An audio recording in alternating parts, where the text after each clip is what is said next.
Isuzu T20 Smash cricket match is brought to you by Panamex Pacific PNG Limited. It's quality that counts. Telecom Limited. And Boroko Motors.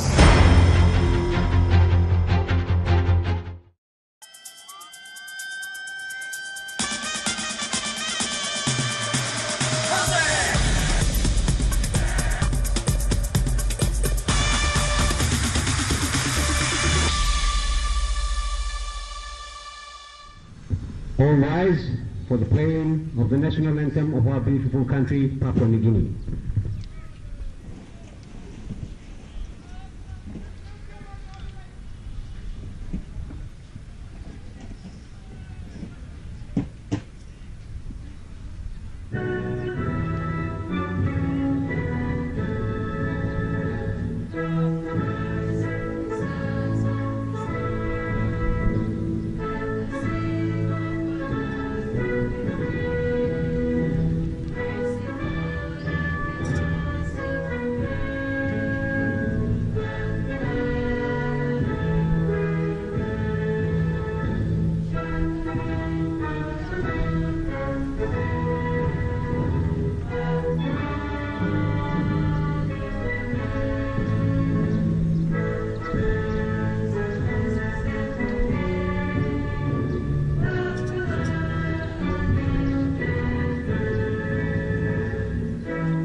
Thank you, and may you all have a blessed day.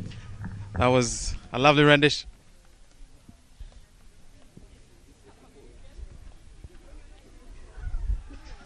Lovely rendition of the national anthem there by the two teams. Yes, this is the Isuzu T20 Smash Women's Tournament. It's match 9 to be played between the Marinas and the New Guinea Assurance Cassowaries. It's going to be a tough game because all the teams right now are on 4 points each. The table is jostling for space. They've got 2 more games left each, and it's going to be very, very tough competition from here. It's all going to be uphill. The Marinas right now, unfortunately, do have an injury to star player Vicky Arash. She's got a fractured finger, but they still have Noani as well as their captain Tao, who will be looking to put up a great defense of their past wins as well. And the Cassowaries, their in-form batsman and wicket-keeper Keval Frank will be looking to probably score another 50. She's probably had the highest runs scored by any player during the tournament. In fact, they're taking the field right now, and we look forward to bringing you all of that cricket action right here on the Isuzu T20 Smash Women's Tournament. Welcome once again to a mini park, the land of cricket in Papua New Guinea. It's a lovely afternoon. The sun is out, and here for the Cassowaries, the team is as follows. Yeah, we see they won the toss and they've elected to bat. But we've got the captains, Sabona Jimmy, Kavur Frank, Mahutu Jafet, Anitia Vagi, Dadina Gaudi, Rebel Ross, Kavu Gebe, Riku Simon, Maria Rio, Vernal Israel, Ravini Oa, Kani Ovia, and Ruth Johnston. And we've got the 2 batters going out. The Cassowaries, as mentioned, have won the toss this morning. And for the Marinas, we've got the team as follows: Naoni Vare, Margaret Wari, Brenda Tao, Brenda Eli, Vervu Gera, Gabe Thomas, Mairi Thomas, Buruka Vicky, Apera Ebi, Nancy Kone, and Patricia Gabutu. These 2 teams have played really well. The Marinas played really nicely yesterday, winning their second match. And points are evenly poised in the tournament so far. Yeah, it's just the net run rate dividing all the teams at the moment. But yeah, it's going to be a really close comp with these, you can see that there. Yeah, with the Mudmen in the lead, everyone on the same points like we said, but they're on a 0.29 net run rate. Marina's on a 0.18, Black Bass on a negative 0.19, and the Cassowaries on a negative 0.28. Yeah, it shows how closely contested these matches have been in this Isuzu T20 smash. And these next few games are definitely going to be a big determinant as to who's going to be playing off for 1 and 2. Yeah, this game this morning and the other one later this afternoon are going to be, or we're hoping that they're going to be as interesting as the ones yesterday. The outfield was lightning fast. The pitches are really playing well. They've been runs scored, good catches. We saw arguably one of the best catches that we'll see in the tournament so far. And as we see Tom just with the ball, just pointing out some field positions. And there's no slip in place, no attacking field at the moment. And quite ringed up with 2 fielders on the boundary, a third man and a fine leg. Yeah, we've got Frank on strike here with Gowdy on the non-strikers end. It'll be exciting to see these two bat. They've both performed really well throughout the game so far. You see the first delivery there. Ooh. Yeah, a little swing straight away, and just Kevao just showing that there's a little bit of a way swing as we look at the replay. I just left her and just played a little bit careful, just making sure that she reads how the bowler is bowling and how the wicket is playing. The conditions this morning are nice and bright out there, quite hot. Yeah, it's a bit more still compared to yesterday. I don't think there's as much of a breeze. But yeah, just a couple dots to start off the innings. Good signs, lots of movement. But I think there'll be Pacey's very keen to get the new ball today, I reckon. Yeah, just short and wide, just cut on the offside, just straight to cover for no run.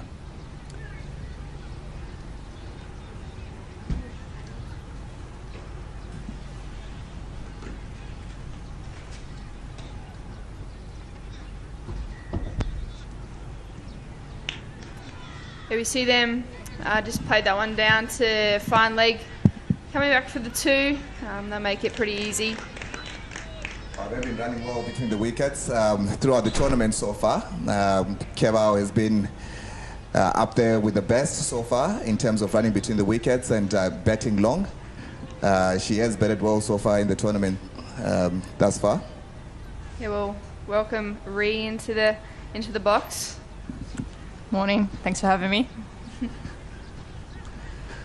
Yeah, I think Keval's definitely been a standout and running between the wickets. It's helped her just accumulate and keep the game moving all the time, and she's been really exciting and paid off with a couple of 50s, so hopefully her form can continue today. Yeah, it's always nice when you're spending a bit of time on the crease. You know, you grow in confidence. You kind of know how the wickets are playing. I think they're using 2 wickets for this tournament, just alternating between pitch number 5 and pitch number 3. A bit of swing, full toss, and Carol will be a little bit frustrated with herself. As you can see, she's shadow batting and showing that she could have hit that through the leg side. But I think the swing did her there. It's a bit of away swing. It looks like Tom's got a bit of pace in her today. She's been bowling really well. But yeah, it's been good over so far. So we watched this last delivery for the over. Struck really well straight, but they'll pull out for the dot. That'll wrap up the first over, 2 for none.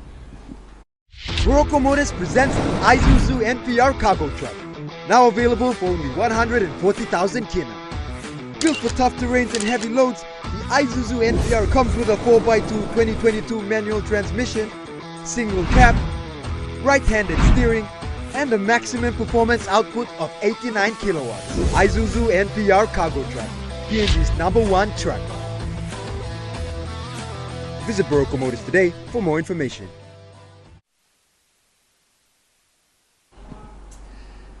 To open the bowling from the other end is Buruka Vicky. She's bowled well as well. We were talking about how she bowled the death overs in the first game. After that, she's opened the bowling and she's managed to get a few poles thus far. She swings the ball into the righty, and after 5 matches, she's picked up a couple of wickets and going at an economy of just over 5. Yeah, I faced her yesterday and it was quite challenging on this wicket. She was just relentless with her length, and I think, if you go back to what wins most games of cricket, it's keeping things simple for as long as possible, and I think she did that really well yesterday. Definitely challenged myself and most of the Mudmen batters. Yeah, I think I remember the time that you're talking about, because we were up in the commentary talking about the same thing, that she was not giving you any room whatsoever. You and I don't remember who you're betting with, but she just crammed both of you for room, and she's got a tendency of doing that. It's just try to hit that on the leg side.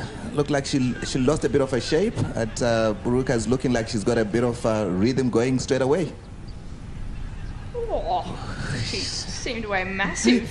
I was pitched in line of middle and off, and it's ended up outside off somehow. That's a beautiful ball. She's one of those really exciting young bowlers coming up. With the left-hander, she's just challenging so many of these girls. As we can see here, just put that one straight for the single. She's very exciting. Yeah, it's quite interesting to see the one that went away from the right-hander. It's a lovely drive, just straight drive. Just managed to get a single. It's good running once again. And it's quite interesting to see that she's developing another one that goes away. She normally just bowls into the right-handed batter. And just saw one just seaming across, going, leaving Keval. I think what stood out yesterday as well is that she's just a fierce competitor, which was really exciting. I mean, I loved the challenge. Definitely was a challenge, but there was a couple I drove back to her, and she's almost throwing them back at me at the striker's end, looking for a run out, just wanting to always be in the game. So it gets the blood flowing, I think, for both of us. But I know personally, when you're competitive, that brings out your best cricket, and I think the same works for her. Great shot. Straight down the ground. It's going to race away. The fast outfield again today, and that's a great shot. Great first boundary.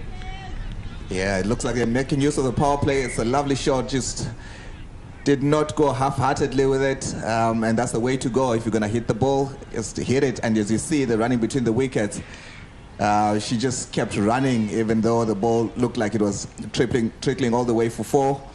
And just the intensity has been quite impressive with Keval Frank. It was definitely a good pressure release shot. It'll be good to get those runs flowing and to keep this going. But yeah, it's a great over for them so far, 5 off it. It looks like it's going to be signalled wide. And that's the first extra of the innings. The extras did a great job for the Mariners yesterday. I think ended up about 24 extras. I think there was a lot of extras in both games, I think. I know in our game there was lefty-righties on both teams out there for a while, and that was messing with some of the girls' lines. But yeah, it's a bit of pressure put on her in wide next balls. Yeah, I agree. I think the conditions were slightly different yesterday as well. A slightly quicker wicket. I think it skidded through a bit more. So previously where the girls were maybe able to get inside and hit a ball that was going down the leg side, it probably just skidded on yesterday, and they were going through to the keeper for wides. Oh, it looks like she's willing to take on the power play as the second over has been completed. The score is 8 for no loss.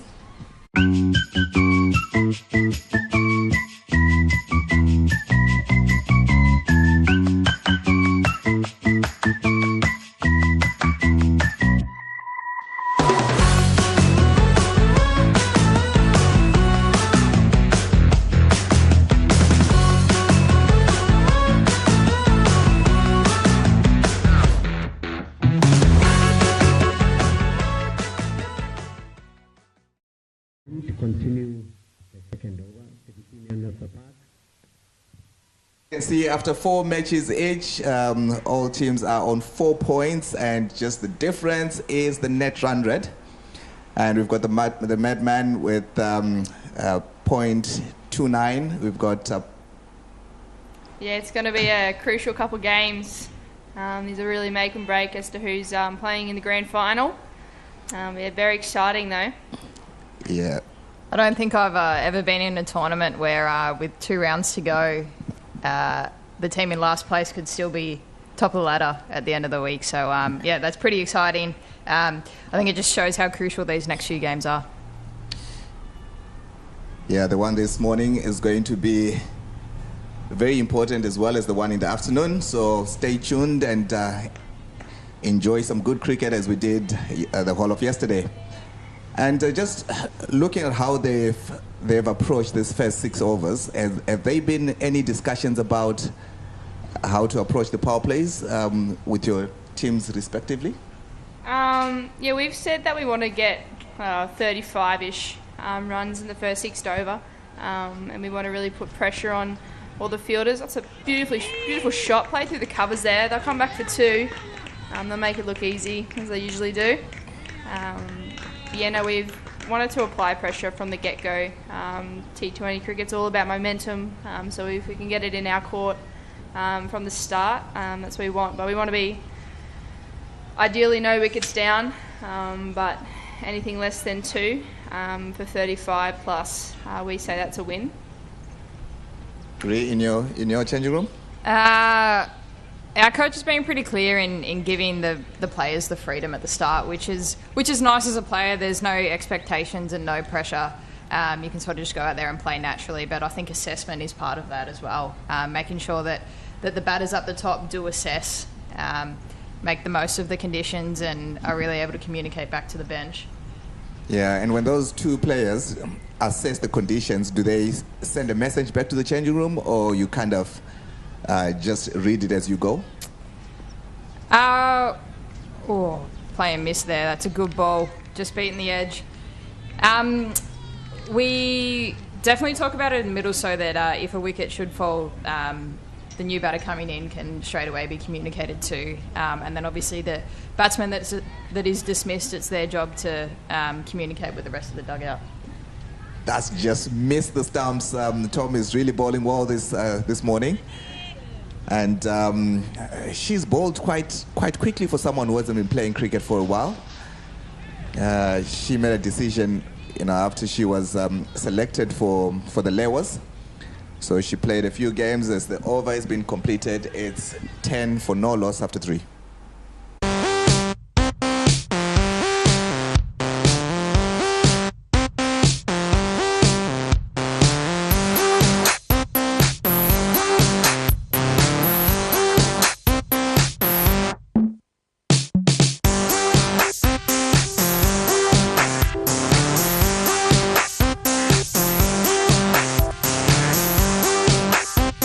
So fresh, so clean with Sunso. As we come back into the 4th over, there's a really good over last one, only 2 runs conceded off it. We can see Brenda coming up to the stumps now, put a bit of pressure to put the batters back behind the crease. Yeah, they won't be using their feet. Brenda Tao has managed to get several stumpings, several lovely stumpings, and that's a good catch. As taken by Gabe Thomas, and that's the first wicket by the Mariners, and they took a wicket. That's really important because Keval Frank has really been batting well. She's had a couple of really good innings, and she's tried to go over the top straight, as she's been doing successfully over the tournament so far. And unluckily today it did not pay off, but she's really been playing well, good intensity, and she departs for 6 after 10 overs being of the bowling of Vicky caught Gabe Thomas. Yeah, big wicket that. I think, Keval, they've really relied on her in the top order there, so hopefully the next few batters coming in now can step up and can make up for the role that Keval's been playing. Yeah, Vicky did really well just to cramp her there and just to get her to play that shot, not very convincingly. But yeah, no, she's bowling really well and she's got the wicket. Yeah, it'll be quite interesting to see how they will go about their innings. You know, Keval has been taking a lot of the strike. She's been taking, half the balls almost in a couple of games.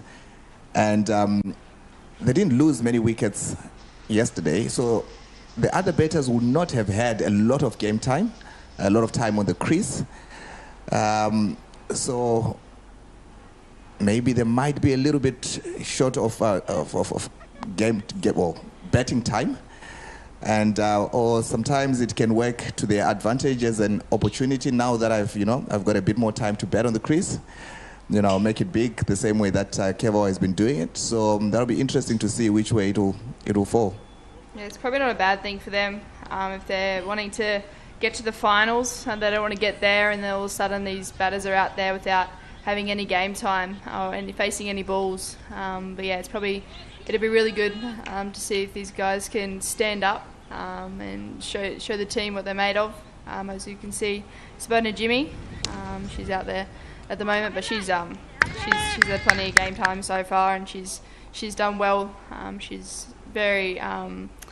She's got a lot of cricket behind her. But yeah, she'll go well. Yeah, she's a big hit of a cricket ball. And she doesn't die wondering. She either has a proper goal, or she gets out. And I like her confidence when she decides to hit. She doesn't keep you guessing. And I mean, batting is about scoring, and it's always interesting to see someone who's willing to give the ball a bit of a smack. Yeah, we saw before on our scorecard a strike rate for the comp is around 97, which would be up there with one of the higher ones for the comp. So yeah, she's definitely a hard hitter of the ball and backs herself. So it's very exciting. Yeah, she'll definitely be in the top 3 of the big hitters in this tournament so far, and it'll be quite interesting if she gets going. There's that relentless length from Baruka too. Yeah, she just gives you nothing there. That's where she wants to be, and she's going to want to try and stick there. I know she missed early in the over, but now that she's found it, hopefully she can settle into that length. Yeah, she would have bowled to Jimmy. A lot of times they do play together. They're in the same team, and in the nets they would have bowled against each other. And Baruka would know that if she misses a length, Jimmy will not wonder, oops, that's a bit of a slip. That's Vary. She's adjusted really well here with Jimmy being a left-hander. We were just saying before that yesterday there was a lot of left and right-hand combinations out there, and there was a little bit of struggle, but yeah, she's done really well here so far. I do like the matchup of left to left as she comes in, bowls the last ball of the over. Sabona happy to just swallow a good over at the end of the 4th, 10 for 1. Morocco Motors presents the Isuzu NPR cargo truck, now available for only 140,000 kina. Built for tough terrains and heavy loads, the Isuzu NPR comes with a 4x2 2022 manual transmission, single cab, right-handed steering, and a maximum performance output of 89 kilowatts. Isuzu NPR cargo truck, PNG's #1 truck. Visit Morocco Motors today for more information.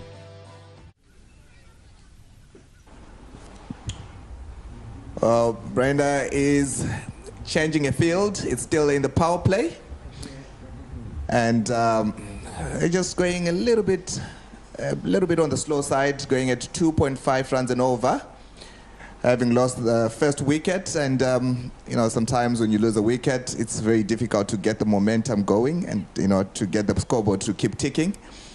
And Gabotu has been brought into the attack. She bowls some off spin. And she's been trusted to bowl in the power play. As Vicky did not bowl yesterday. I think Vicky bowled yesterday, but she did have a knock to the finger, I think, in the warm-up. So I have seen her sitting down there or cruising around the boundary with the shorts on, so not sure if she's going to take part today, which is disappointing for the Mariners, a big loss. Obviously, she took that fifer early in the competition. Yeah, she's not playing today, and that might hurt the Mariners. That's lovely pick up and throw from Brenda Tao. She's been one of the main bowlers. She's taken a fifer. I think she'll be the highest wicket taker in one of the innings, in an innings so far in the tournament. And she's been picking up wickets. And they've definitely been relying on her to bowl the 4 overs, so it'll be interesting to see where they find those 4 overs in the rest of their team. Yeah, someone will have to step up. There is Vicky. And she is a seasoned campaigner. You can see she's icing her finger. I think she tried to do some press-ups with her fingers together with Ruth. I think it was a little bit of a competition to see who will be able to do that. Yeah. Ruth's done a few, so she could have a beat, I reckon. Yeah, but she's a lovely person, Vicky, always smiling. In all my time here in PNG, I've never seen her sad. She's always got a smile out, always with a bit of a joke here and there, and just a lovely person to have in the changing room. Just a happy girl. Yeah, she's one of the players. There's Ruthie on the screen.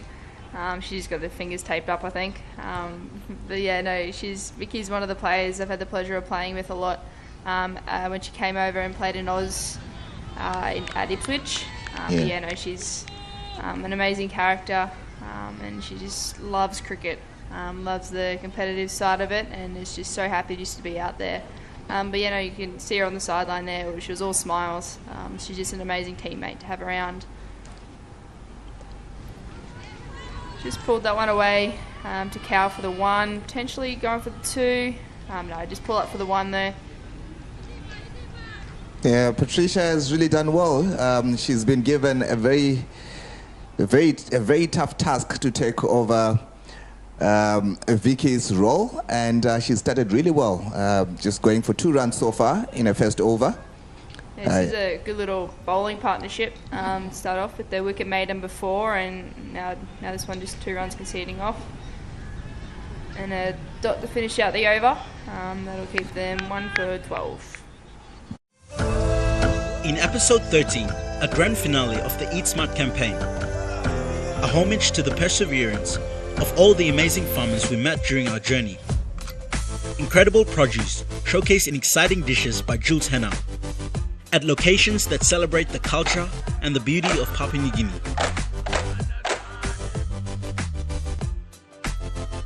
It's Smart Campaign, 8:30 p.m. Sunday, right here on the number 1 to watch, EMTV. Yeah, the Kaswari is being quite careful this morning after 5 overs, just 12 on the board with the introduction of Gabi Thomas to start her first over. And Simona Jimmy has only scored 1 of 8 balls, and Gaudi is on 4 of 12 balls. Just going a bit on the slow side, just having a look at the wicket, spending a bit of time before maybe kicking on a bit later. Yeah, it definitely looks like Sabona's first few balls here. She's just trying to pick up the pace of the wicket. You've seen her off the same length, trying to press forward and trying to go back, trying to work out what her formula is going to be. Similar to that one there, as we see. She pushes back, but still unable to get it away, I think. The Mariners, though, haven't released any pressure here, turning to Thomas. She's been really effective for them most of the tournament. Oh, she bowled really well yesterday. Just got the ball to swing slightly into the righty, and that's been wide. So she got the ball to swing a little bit back into the right-hander batter and away from the lefty. And that's just straight down the leg side. And good movement there by Brenda Tao, just making sure that she got something behind the line of the ball. Yuri, what was going through your mind yesterday? Obviously, yeah.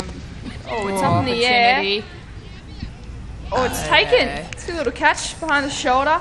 It's another wicket. They'll be stoked with that. They've had some really good overs leading up to it, but Thomas takes the wicket. It's really good bowling. Yeah, Gabe is really happy with that. She's been taking some good wickets. She got her sister out the other day, and she was telling me that her sister did not speak to her the whole way when they were going home. And I hope that changed as soon as they got home. We're talking about grudges off comms, so that'll be a tough one. Did you speak to Ruth when she got you out on the way back We've played plenty cricket against each other, so it's and we live together. So yeah, it's a little bit hard to hold grudges against her. Yeah. But yeah, no, it'll be a tough one. Yeah, Jimmy just being dismissed for 1 after 10 balls. Just try to just go easy and read the wicket, see how the bowlers are bowling. But she's just been dismissed without adding more runs to her total and the team total. And the Mariners are looking in total control so far, and it's 2 wickets down. It's just for 13 runs at a run rate of 2.44. Yeah, Ria, I'll go back to you. I was asking you about what was going through your mind yesterday versus the Mariners. I think you started off a little bit steady, but caught up with a few boundaries. What was going through your mind? Yeah, it was a very different wicket to what we played on last week. I think it skidded a lot more. So yeah, definitely had to take the time to pick up the pace of the wicket. But I think even in T20 cricket, it's important if you do get a couple of dot balls, it's all right, how can I find my one rather than trying to hit your way out of it? Because as a batter, your job's to bat, so you don't really want to rely on the people lower down the order, which is important. But I think, that's very close. There was a little drag of the foot there. That's a clean keeping there from Brenda Tao. Just lovely position, kept her hands down and kept a very low position, and she was up and onto the stumps as a flush. That's lovely keeping from Brenda. You blinked, you would have missed it, I think.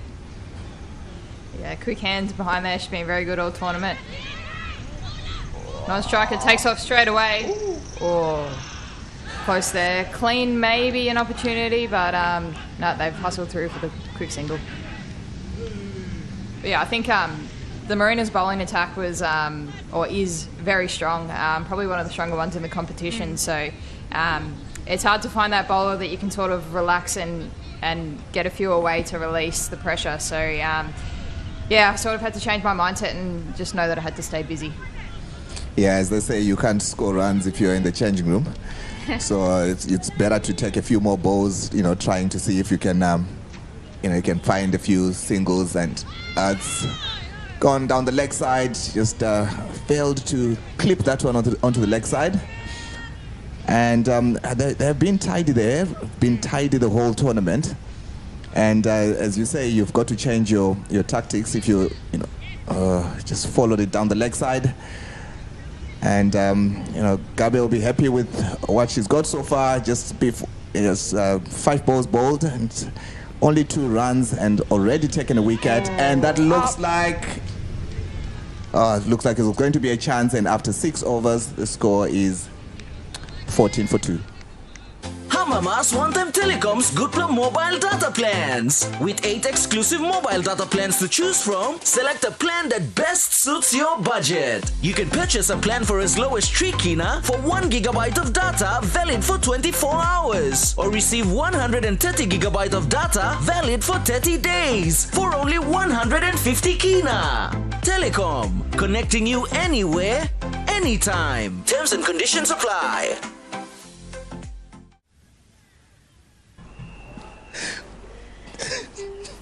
We're back here as we see spin continue for the Mariners. It's been a good start. Some really good bowling. Only 14 off the power play. Little inside edge there. Trickles down to short 45. Just the 1 run. Yeah, we saw a few chances in the last over. A few popped up. We've got a bit of a giggler in the commentary box here, so you might not hear TT for a couple of overs until he calms back down. That's a great shot down the ground, taking on the fielder. Bit of an easy single in the end. That's good running from the Cassowaries. Yeah, we were talking yesterday about the circle being quite big, so the people sitting on the circle, you can easily run a single on them if you haven't hit it too hard towards them. Yeah, that's smart cricket there. Oh, off the back foot. punch down to the to mid-off. We've hit mid-on and mid-off. As you can see, they're getting through for an easy single, like Ali mentioned. Field is sitting on the ring, you can take them on. You know, life is about learning a lot of things, right? And I've been learning a lot of the... Cracking shot. Pulled away. Oh, little misfield, but luckily for the support there. Yeah, it looked like they wanted to go for two, but just deciding on the single, just gone on the back foot, hit it quite nicely. However, there were two fielders set for that, and there was a bit of a fumble, but there was a good backing up there, and straight back into the keeper. Just dealing in singles so far, as one wide, as one ball has been bowled down the leg side. Patricia just still a bit steady, just bowled well in the first over. And I've been learning a lot of Australian lingo, and I thought I'd learnt another Australian statement. Bold. She's gone through it. Pulled one earlier in the over, was looking for a second, but unfortunately that one there not quite what she was after, and it's gotten through her going across the line. Bold spin does the trick now as the Mariners pick up their third wicket. Yeah, it's really well done for her. They were just starting to rotate and looked like they were starting to get in a little bit of a groove, but yeah, just didn't quite get a foot movement there and just stayed low and hit off stump. Yeah, big 10 as well. And she's filling the shoes really nicely. She's bowling like, the same way that Vicky would do. Vicky, as we see the back of Rayo, three of 5 bowls, bowled by Patricia Gabutu. Yeah, we'll see Ruth Johnston going out there. She'll be facing this next ball. Does she normally bat middle order, 5, up the order? She bats 3 to 5, I would say. She bats at 4 a lot, but then she can also open. But yeah, she'll be just cautious about her finger a little bit, and if she can just come in and just try and hit a few after 10, I think that would have been her idea. But the Mariners have done really well. They've got 3 wickets already off almost 7 overs. But yeah, Ruth would have been thinking she'd be coming in a bit later. But yeah, she'll have to go out there and do a good job for her team. As we see the end of the 7th over, 3 wickets down for 19. Morocco Motors presents the Isuzu NPR cargo truck. Now available for only 140,000 kina. Built for tough terrains and heavy loads, the Isuzu NPR comes with a 4x2 2022 manual transmission, single cab, right-handed steering, and a maximum performance output of 89 kilowatts. Isuzu NPR cargo truck, PNG's #1 truck. Visit Morocco Motors today for more information. Come back into the 8th over. We see Thomas coming on again for a second over with Gowdy on strike. Ruth at the non-striker's end. It's good to see Gabby out there and firing today. She did cop one on the chin in the field yesterday, which looked pretty uncomfortable. They were pretty quick to get the physio out there, but it's nice to see her back out and firing today. Yeah, she's quite tough, Gabi. She comes from a family of sport people. Her sister, as I've mentioned, plays for the Lewas, and she actually got the sister out a few days ago. And they're tough. They're lovely people, but tough. And that was an example of how tough she is. It looked quite bad. We were up here, and when it happened, I wasn't in the box, but I was just, watching on the side there. And I actually ran out as well, to make sure that the physio was also, on the way out there. And it's good to see her on the field. Yeah, you got to be careful with head knocks sometimes. Sometimes they can come on a bit later. Bit of a it can come in the next 24 hours. You can start get headaches and dizziness and stuff. But she's obviously pulled up her out today, and she's performing really well. Yeah. I think she was actually more concerned about whether or not she'd created the run out when she when she bowled it up into her chin. Definitely a team player. Yeah. Yeah, she's definitely one that will be concerned about other things and be like, okay, can I still field? Will I be able to play? So, the physio will really have to be, it's one of those players where physio really have to make sure that she's okay, because if it's left to her, trust me, she'll just come, even if she's in a bandage, she'll come in and play. It's attempted hit on the leg side, and a little bit of indecisiveness. And I think it's going to be interesting how they go about the innings, because everyone that has come in to bat for the Kaswaris has been batting with Keval, and they would pretty much know how she's been running between the wickets. But it's now, two different batters, a different partnership altogether, just to try and get an understanding. Okay, something happened there, just missed a run-up. So it'll be interesting to see them trying to get acquainted to batting together, and just the calls and the cues that you look at when you're batting with someone. And they don't have that much time to do it, because, it's now 12 point. And just... Oh. Yeah. Clean pickup there, might have been an opportunity, but they sneaked through for the one. Yeah, looks like the Mariners are not concerned about the singles at the moment. Just they've managed to keep the run rate quite low, and they're controlling the situation at the moment really nicely, and the momentum is clearly on their side, and they've managed to pick up some wickets. 3 wickets gone so far. Gabe is just about to finish a second over, having only gone for 4, and she's really been tidy this tournament. It's a lovely straight drive for no run, and it's after 8 overs, it's 21 for 3.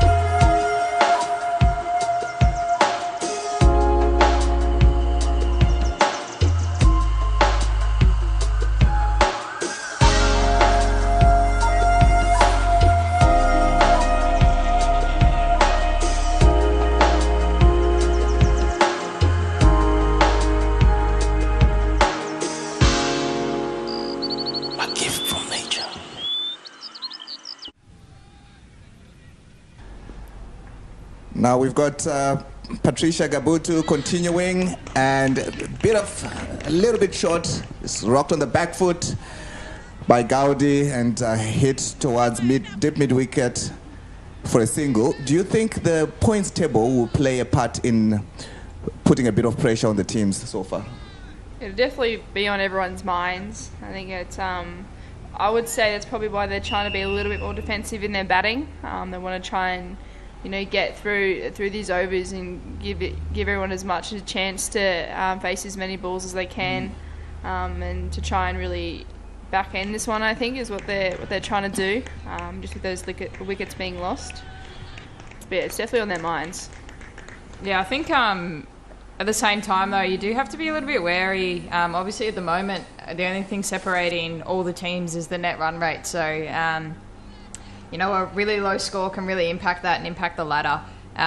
So yeah, I think there's got to be that mix between playing conservatively and I guess being able to try and boost your net run rate too. So yeah, it is a bit of a tussle. You kind of do have to play with it on your mind, but at the same time, you don't want to let it actually impact your best cricket, I think. So yeah, it's a tough situation, but all the teams find themselves in that situation. Yeah, Patricia has been quite steady, doing a job for her team here. And Gabutu just continuing to struggle to put the ball away. It's just 25 balls faced so far, just 8 on her scorecard. And just going at 2.65. And on the back foot once again, hit towards deep mid wicket. And just getting a couple of singles in an over. That's not going to be enough. They need to start increasing the scoring rates here. Find a way to get going. Get someone to be an aggressor. Maybe if one is not an aggressor, they might just make sure that they're giving the other one, the strike. And after 9 overs, the score is 24 for 3. How effective have you found the crime prevention and deterrence mechanisms in Papua New Guinea? Join us Monday night at 7 for a 1-hour special edition of In Focus as we discuss the topic of creating safer communities in PNG. Problems regarding law and order in PNG. When the situation already happened, they go in and try to bring in police defense and try to stop. In the past 25 years, it's definitely become more of a problem. That's on Monday night.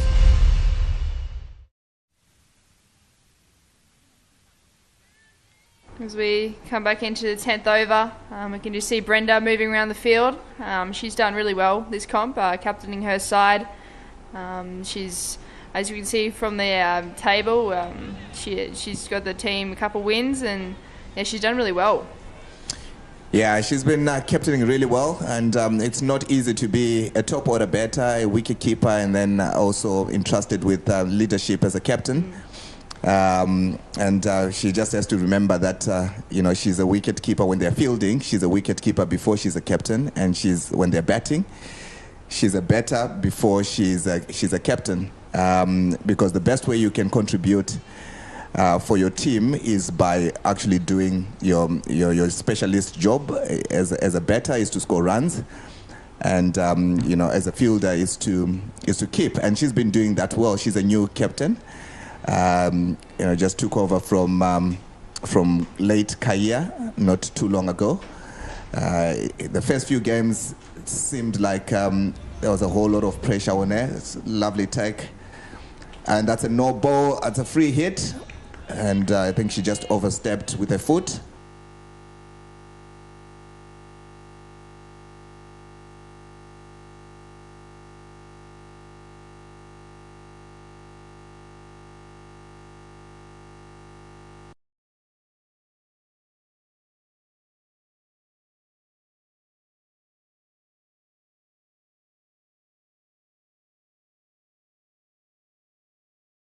And bowling changes, and you can kind of see what she's trying to do, and as a coach that's what you want to see. That's a lovely shot. She's just punched that free hit out. She's hit pull shot behind square, and it's raced away to the boundary there. It's really well done. We haven't actually seen a lot of boundaries off free hits. It's a lot of pressure on those balls sometimes you try and overhit it, but that was beautifully struck. It's really well done. Yeah, and even there we can see Brenda getting down to a young bowler and just trying to communicate with her. I think that's really good leadership.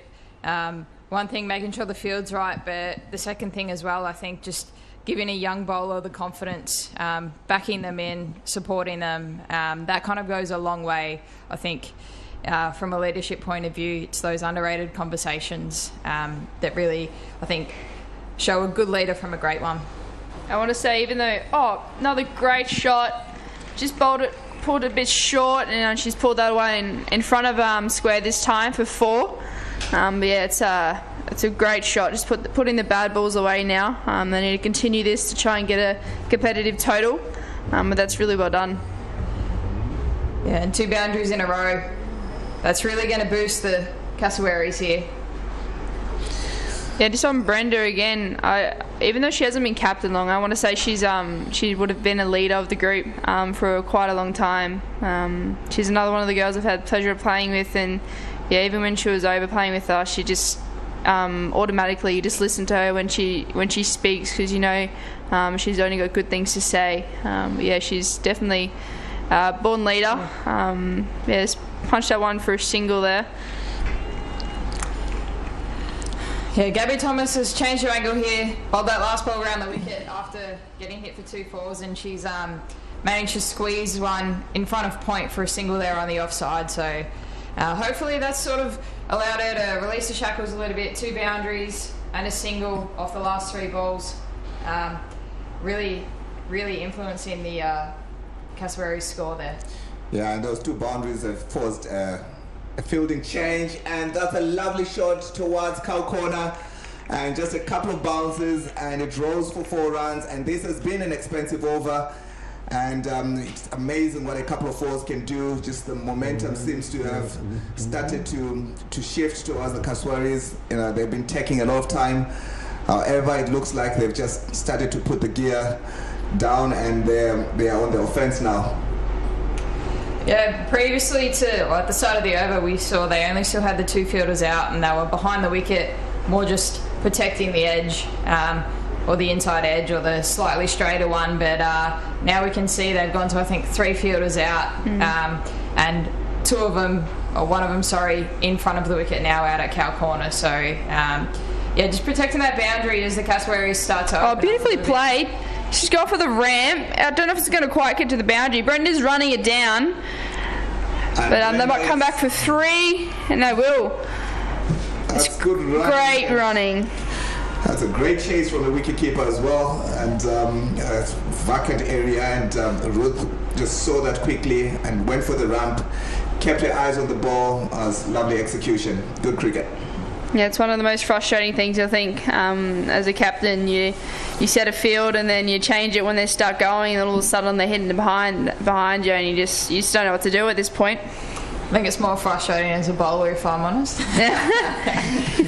You set your field for your best ball and the good shot and what you expect them to play, and then they still manage to manipulate a gap. It's frustrating, but I definitely think the way the game's moving, it's a very influential shot. And that'll wrap up the 10th over. They'll go to a drinks break, and they'll be finished on 3 for 42. Morocco Motors presents the Isuzu NPR cargo truck. Now available for only 140,000 kina. Built for tough terrains and heavy loads, the Isuzu NPR comes with a 4x2 2022 manual transmission, single cab, right-handed steering, and a maximum performance output of 89 kilowatts. Isuzu NPR cargo truck, PNG's #1 truck. Visit Morocco Motors today for more information.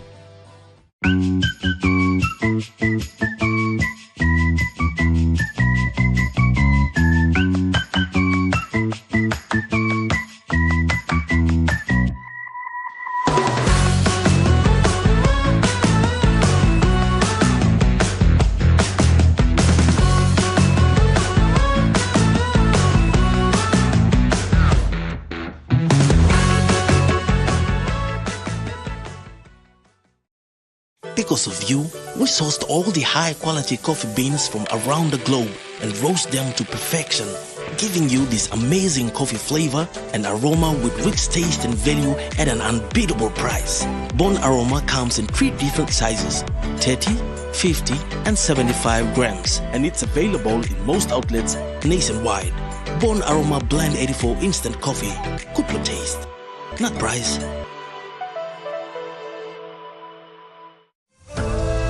In episode 13, a grand finale of the Eat Smart campaign, a homage to the perseverance of all the amazing farmers we met during our journey. Incredible produce showcased in exciting dishes by Jules Henao, at locations that celebrate the culture and the beauty of Papua New Guinea.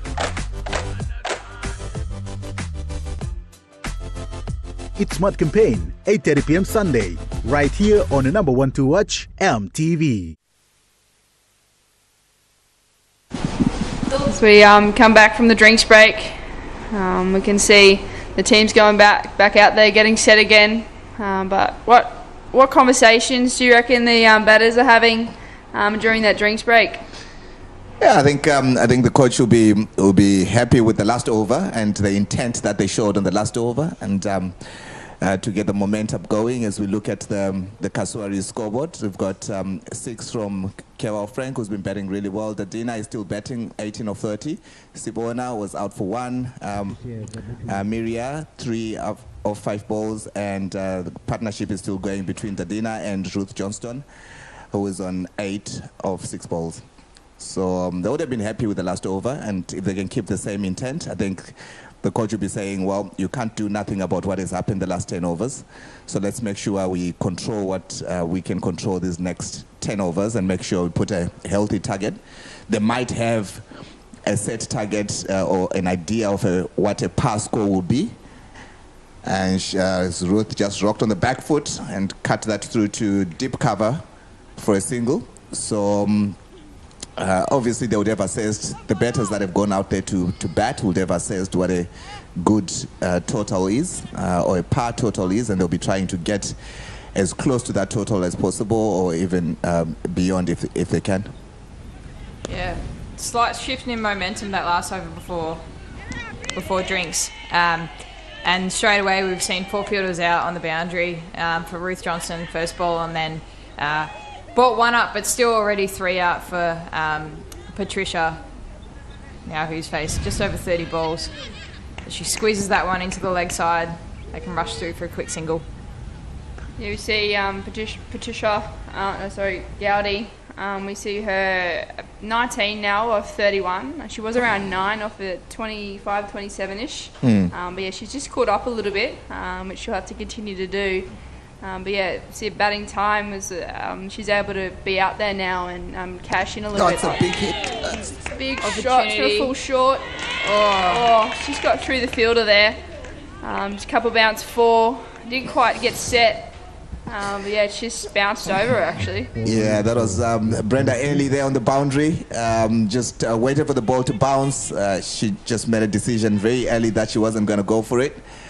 And just a couple of steps in, and she tried to set herself up, and the ball just bounced and went over her. There's a bit of change on the field there. I think they've put someone else to be on the boundary. Young Brenda Ailey has been brought into the circle. And that one has been... Another opportunity. Oh! It's done the same thing. It's got to cross again. It's kicked up again. And it's kind of caught her out. I think she thought it was going to be more on her chest, but it's actually come at her head there a little bit. Yeah, that's 2 in a row where Ruth Johnson's got lucky. She's gotten 8 off 2 bowls where she could have just gotten the single off both of them. So might be the luck that the Cassowaries needed here, a little bit of change in momentum too. Well, fair play to her. Her luck has changed. She was a bit unlucky the first couple of innings. I think she got run out the first innings that she played in this game, in this tournament so far, and then the second one, the ball just rolled. And I remember chatting to her, and she was saying that she was out of luck, and now maybe the luck has shifted. Yeah, no, she'll be happy with that. She's got strike now for the next over, and they'll finish it out 3 for 54. Top up now with Telecom's Good Plum More bundles. Subscribe to any of Telecom's More bundle plans, ranging from 3 kina to 75 kina to enjoy unlimited on-net calls. More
Yeah, but then Kenneth keeps promising me that he's going to make some momo for me.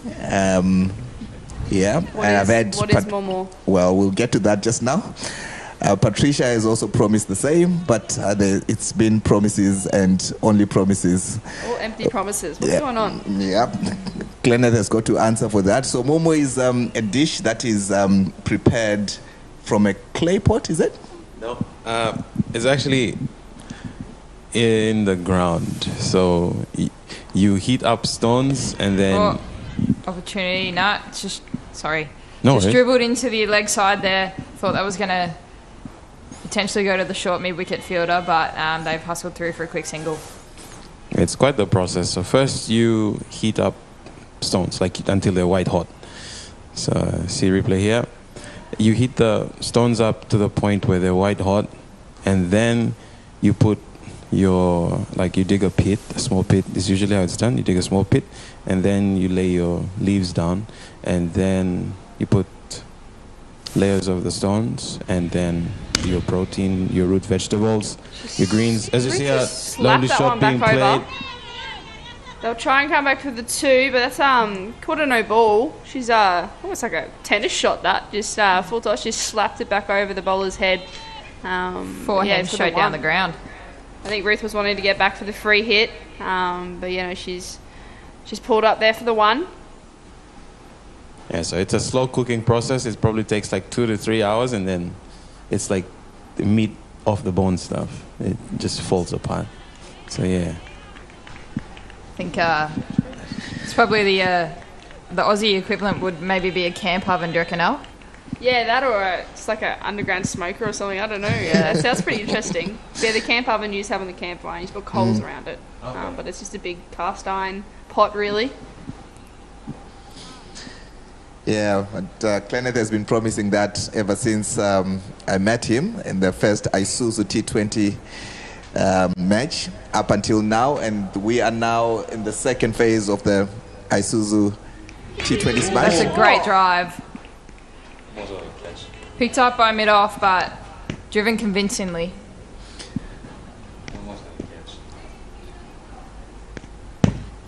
It's almost a return catch, and it would have been one of those lucky ones that just get stuck into the weaker hand.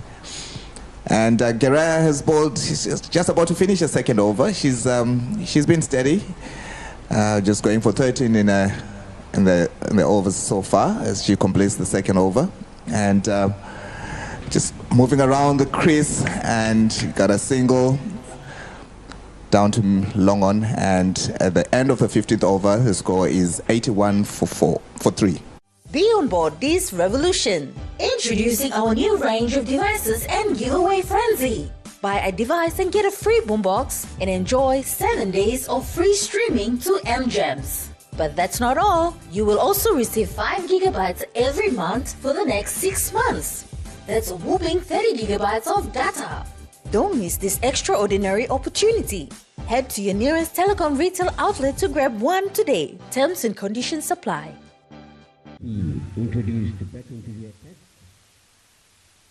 So we come back into the 16th over.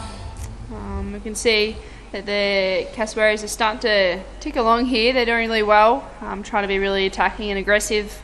They'll need to keep this going for the next 5 overs to get a competitive total. But we were saying 110 was looking good from about 10 overs. But yeah, no, it's looking well and truly in their hands to get to 110, potentially a few more if these two keep going. So talking about a competitive total, what will be a competitive total on this track, on this outfield between these two teams?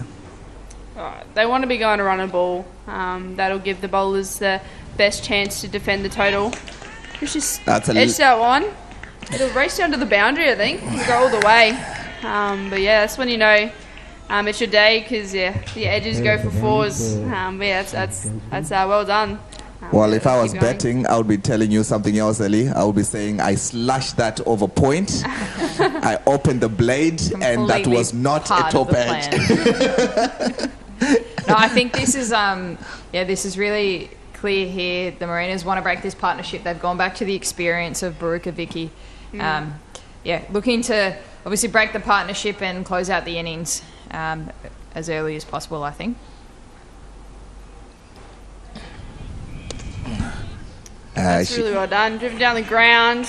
They'll come back for 2. Yeah, a bit easy 2 here, but that's it's another very great shot. She just moved around the crease a little bit, and yeah, the bowler put it where she wanted it. Yeah, just for the 2. Yeah, she's batting really well. She's, I think, about 40 runs now. She's in her 40s, and it looks like just one short run. Now, I've got a question about a short run, which I would like to post here for you cricketers. How come they only say it's one short run? Shouldn't it be 2 short runs? Because what is a run? A run. Oh. That is bowled. That's Vicky Buruka just bowled Ruth Johnston, who was on the offense, and she's put her team in a good position where they can have a total, where they can have a competitive total. She's moved around the crease, and Buruka just bowled straight, and Buruka will be happy with that. And Ruth, who batted so well, is back in the changing room as they for 41 after 27 balls at a strike rate, healthy strike rate of 151, and just passing some comments to the incoming batter, and that's Ravini, who's also another big hitter. So I'll have to get the partnership going again.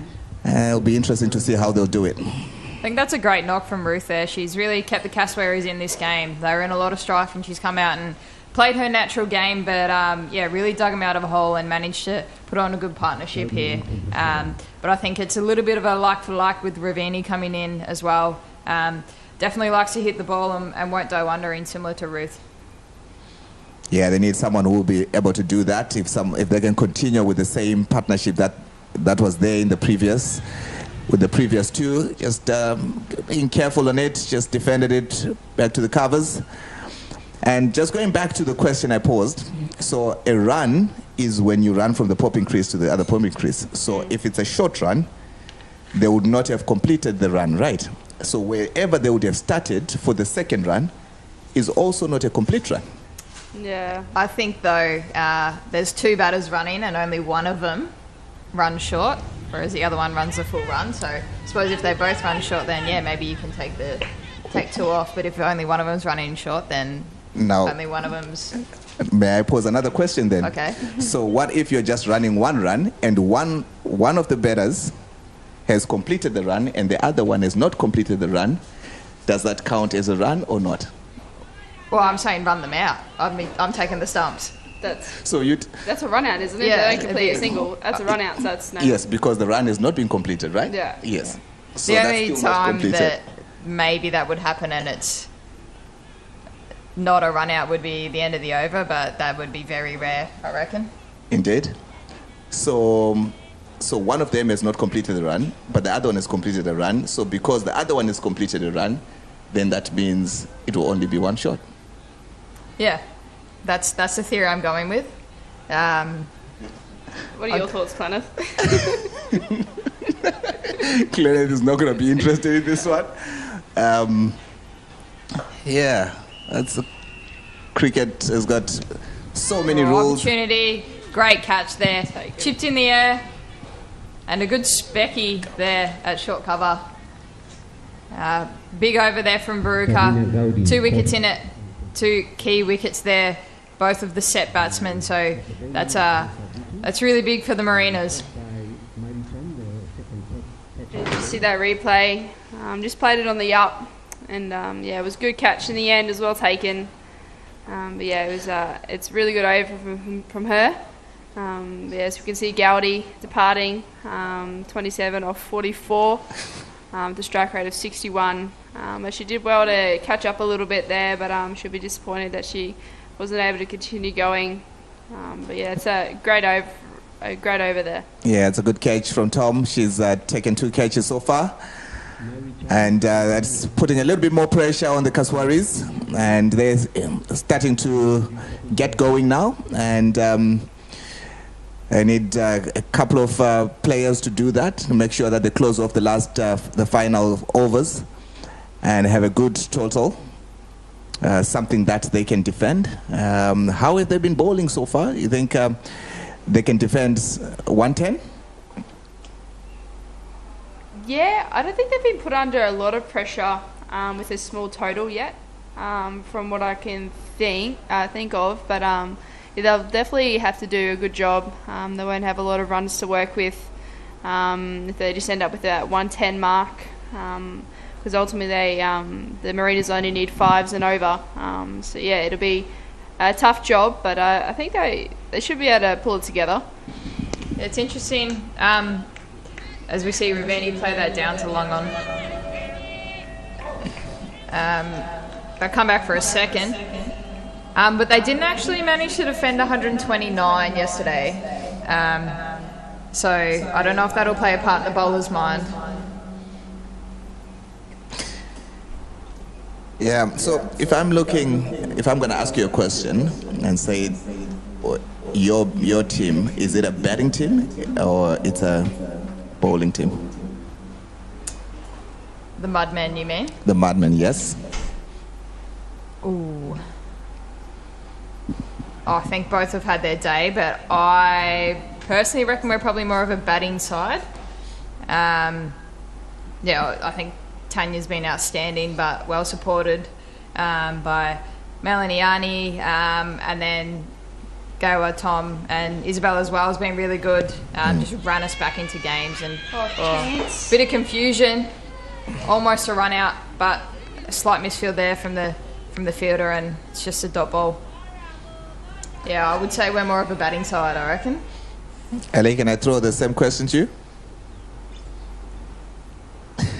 So I didn't hear that question. So the question is, would you say for the Black Bus, are you more of a batting team or a bowling team? We're pretty well rounded. I would probably say that we probably have some of the quicker bowlers, but then and some really good. Yeah, I'd say we're pretty well rounded. We bat to. Ginny's coming in at 7, and she's a great batter. So yeah, top 7 at least can go out there and get the totals. But then we have plenty of overs out there too when we're bowling. Our skip, she's got plenty of options. We see a lot of our bowlers only bowling 2 or 3 overs. That's just because we've got so many. So I think we're pretty well rounded. I'm going to throw a rogue one at you here. I know obviously this is a T20 tournament, but I think personally our team, I'd be really interested to see how we went in 50 over cricket, because I think the Mudmen would maybe be stronger in 50 over cricket. As we say, they're coming back for a second here, run out chance, and it will be given. Out. Slightly wayward throw from the outfielder there, but the bowlers managed to clean up and still take the stumps. Yeah, Ross has been run out, just pushing for 2. And she's unhappy with that, not having faced the ball. That's really disheartening. Just when you go out there, it's, sometimes you get out for a duck. But having faced the ball, it's okay, that, you've been dismissed. But when you get run out without really facing a ball, that's the only time I really struggle to come to terms with this sport that we love. And Ross has to walk back, having scored nothing and having faced nothing. Yeah, I'm familiar with the Diamond Duck. Actually, my very first actual cricket game. Yeah. I actually didn't really know what was going on, but I was on and off the field. Oh dear. I was on in Tatum Stewart. Little name drop, but yeah, she went straight to cover and told me to run, so I ran, and yeah, I was off the field in no time. Oh dear. Yeah, I would have to say, unfortunately, I've been dismissed for a Diamond Duck as well. Unfortunately, I had a little bit more experience under my belt, which I think makes it worse. But they're gonna go. Oh dear. Oh dear. That's very relaxed. Very relaxed from Ravini there. Thought there was maybe going to be 2 run-outs in 2 balls, but yeah, as we see at the end of the over there, she holds on to the strike. 6 wickets down for 93. Morocco Motors presents the Isuzu NPR cargo truck. Now available for only 140,000 kina. Built for tough terrains and heavy loads, the Isuzu NPR comes with a 4x2 2022 manual transmission, single cab, right-handed steering, and a maximum performance output of 89 kilowatts. Isuzu NPR cargo truck, PNG's #1 truck. Visit Morocco Motors today for more information. Gabe Thomas to bowl her final over. Just talking about hit and runs and diamond ducks and runouts and backyard cricket, which Kenneth likes talking about, and the catches as well. And we're just talking about the days gone by.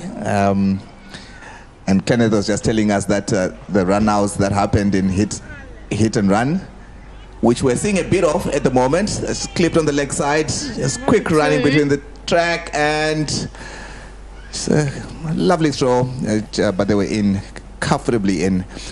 Great awareness from Ravini there, just to knock it into the leg side and know that she's got the space and the speed to get back for a second.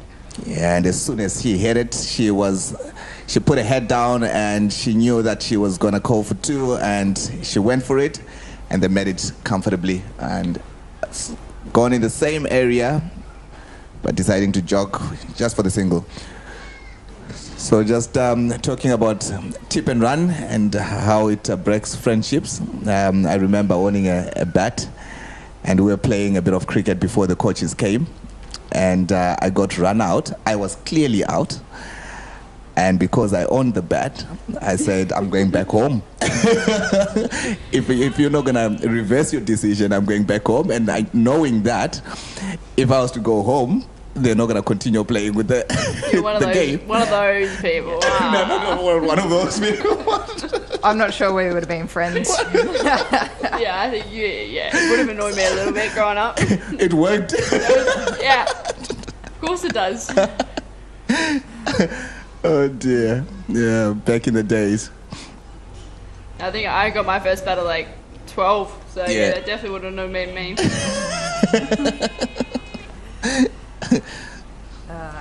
Yeah, that's rough. Gabby Thomas here started quite well. Now that she's got Ravini at the non-strikers end, she'll be looking to squeeze and build a bit of pressure here. See that replay? It's actually gone in between the batter and leg stump. She somehow missed everything.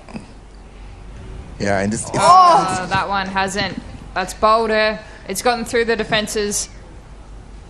As we see another wicket fall for the Cassowaries here late in the innings. Audio check. Vagi has been dismissed for a duck of 3 balls, and she's not happy with that. Gabe has been tidy, getting the ball to tail in, and she's bowled wicket to wicket, and she's really been bowling well this tournament thus far. Initia departs for no score of 3 balls bowled. Gabe Thomas. One thing I do want to see is people's celebration in wickets.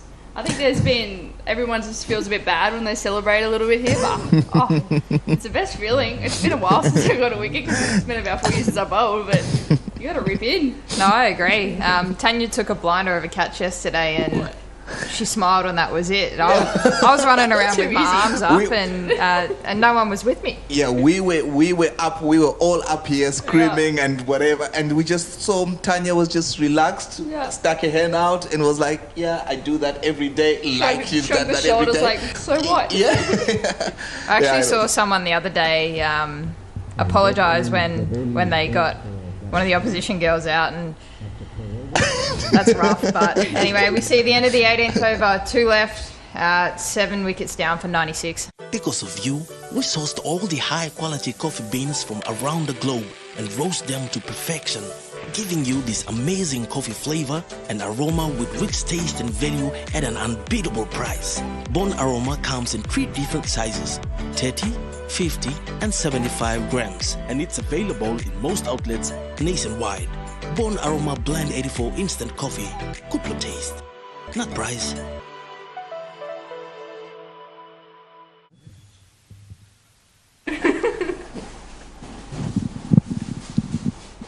2 overs to go, and the Kaswaris are on 96 for 7 at a run rate of 5.33, and they would want to get to 110 or over. If they can do that, they would. I think they'll be pleased with that, considering the first 10 overs. And that's been hit on the ground. They'll push for 2, but it's just going to be a single. So that if they get somewhere between, 110, 115, I think they'll be pleased with that. They started really slow the first 10 overs, and and ever since then they've really put the pressure back onto the Mariners. And it'll be interesting to see how they go these last 2 overs. Yeah, I think they'll be wanting to get Ola on strike a little bit here. So if Jeff Vett could rotate the strike, get Ola on facing some more, so you can hit some bombs. That'll be exciting. Yeah, Ravini can hit some bombs, and if she can just get the singles there to her, you should try to squeeze that one on the offside. Good reactions there from Tom. And a bit of pressure from the infield, just making sure that she doesn't get an easy single. Straight down the leg side. Yeah, look, they'll be looking to really push that up. They're going to want as many as possible to defend, given that they couldn't defend their score yesterday. So, the bowlers will, given there's 2 bowlers out here at the moment, really want to be pushing that up to give themselves the best chance. Yeah, they've got another 10 balls to get 12 runs if they want to get to 110. So they should well and truly do it. Pushing single. Oh, it's direct hit. That is out. She sacrificed herself for the team, I think. Got a partner on strike. But yeah, she'll be... Jeff had to be walking off now. Another direct hit. That's just insane. Yeah, we're talking about celebration. They just direct hit and just... stood there like, we do that every time. No worries, just another day. I think if I do a direct hit, even if it's not out, I still celebrate because. Yeah. Umpires love a direct hit, so given there's no DRS here, it's I think celebrate like it is out. Big if it's shout. a direct hit. Yeah, that's Kone with the throw there, and Tom has been bowling really well. And she's continued bowling well, and the corner gets the ball, just direct hit, and there's a bit of a slip there by Tom. She seems to be struggling with her ankle. We didn't see the physio going there to have a look at her.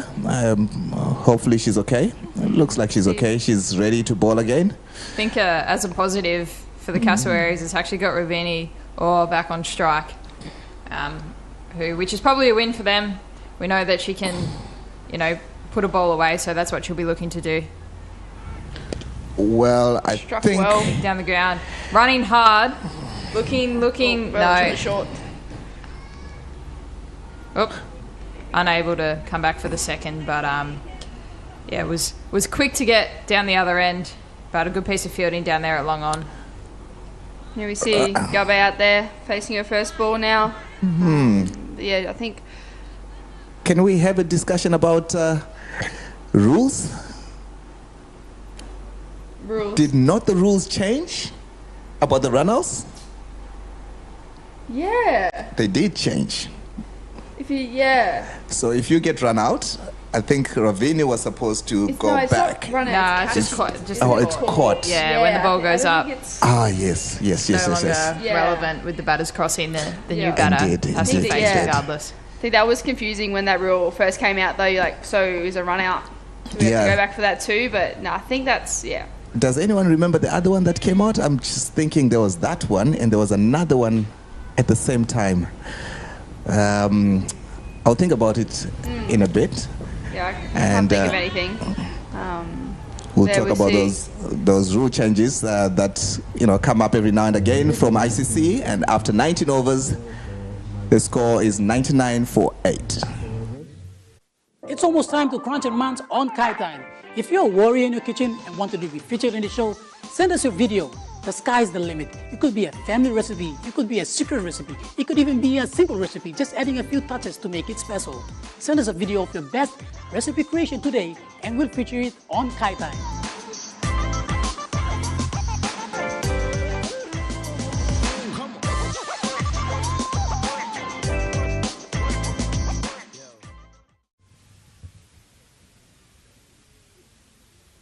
We come back for the last over.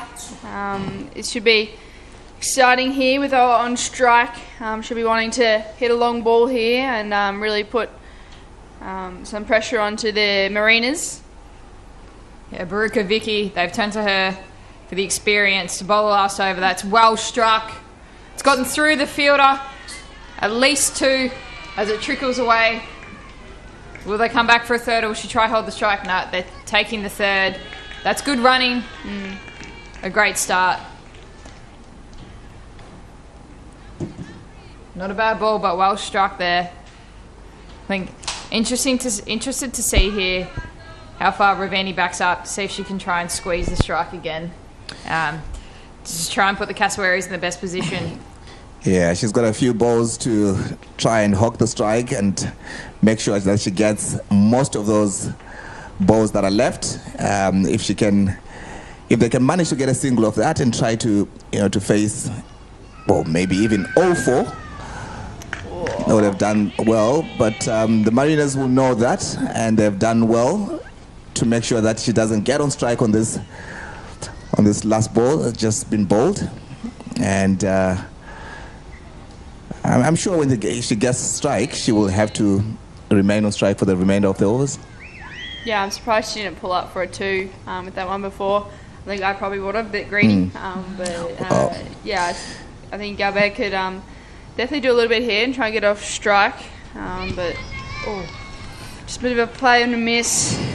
Vicky's experience is shining through here. She's doing really well.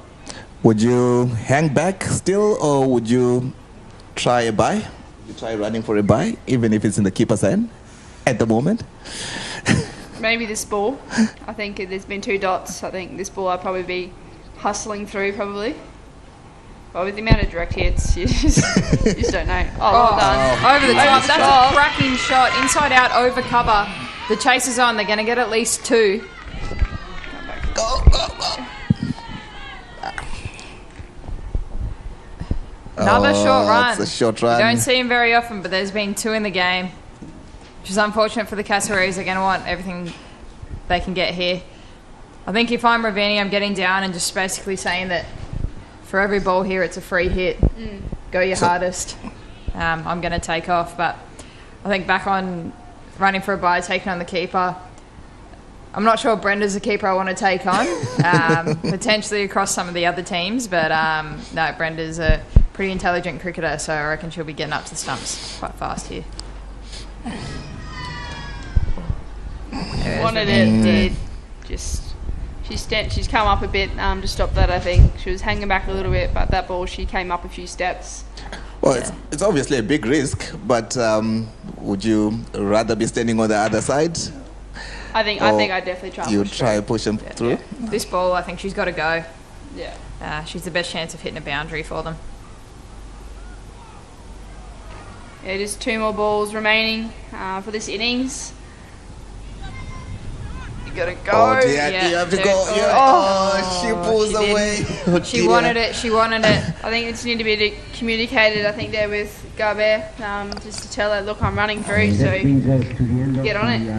But yeah, that's 1 ball remaining now. So that's actually done. That's innings finished. They finished 103 for 8.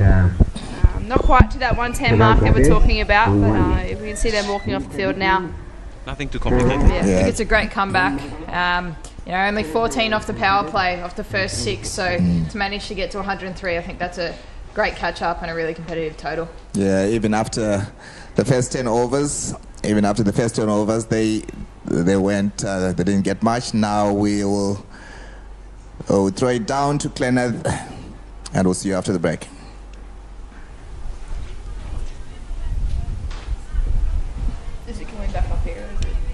I'm here with Ruth Johnston of the Cassowaries. You had 41 of just shy out of 30 balls. How do you feel about that? A lot better. It's been a while since I've scored some runs, so it's good to get that off my chest. But yeah, I think it was a good partnership. It wasn't just me. I think Dadina batted really well as well.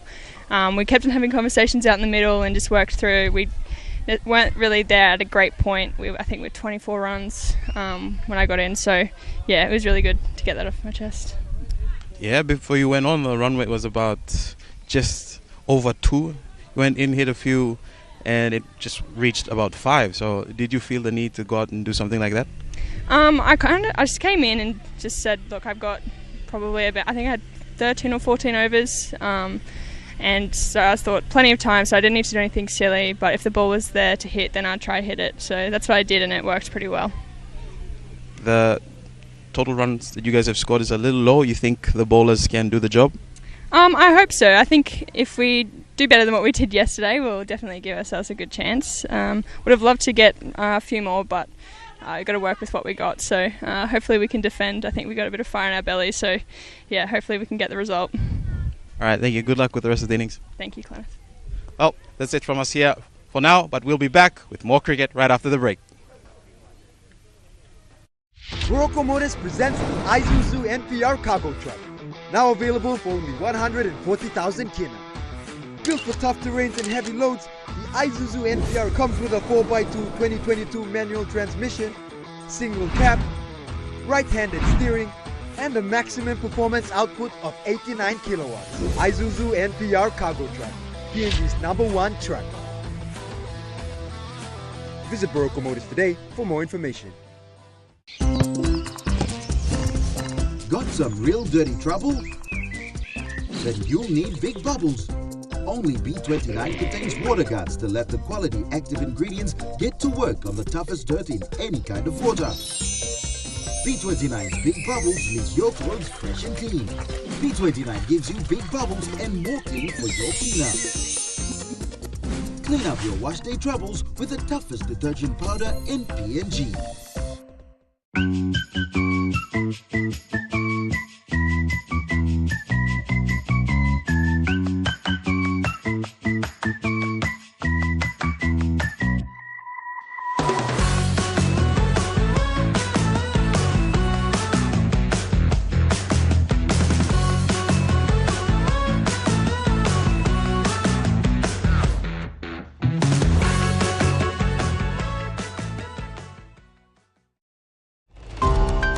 How effective have you found the crime prevention and deterrence mechanisms in Papua New Guinea?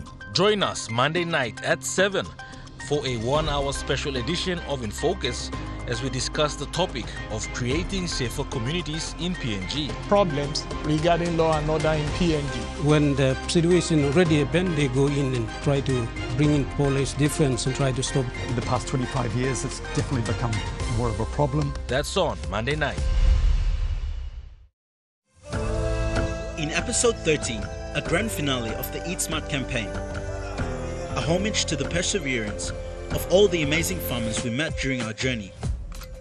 Incredible produce showcased in exciting dishes by Jules Henao at locations that celebrate the culture and the beauty of Papua New Guinea.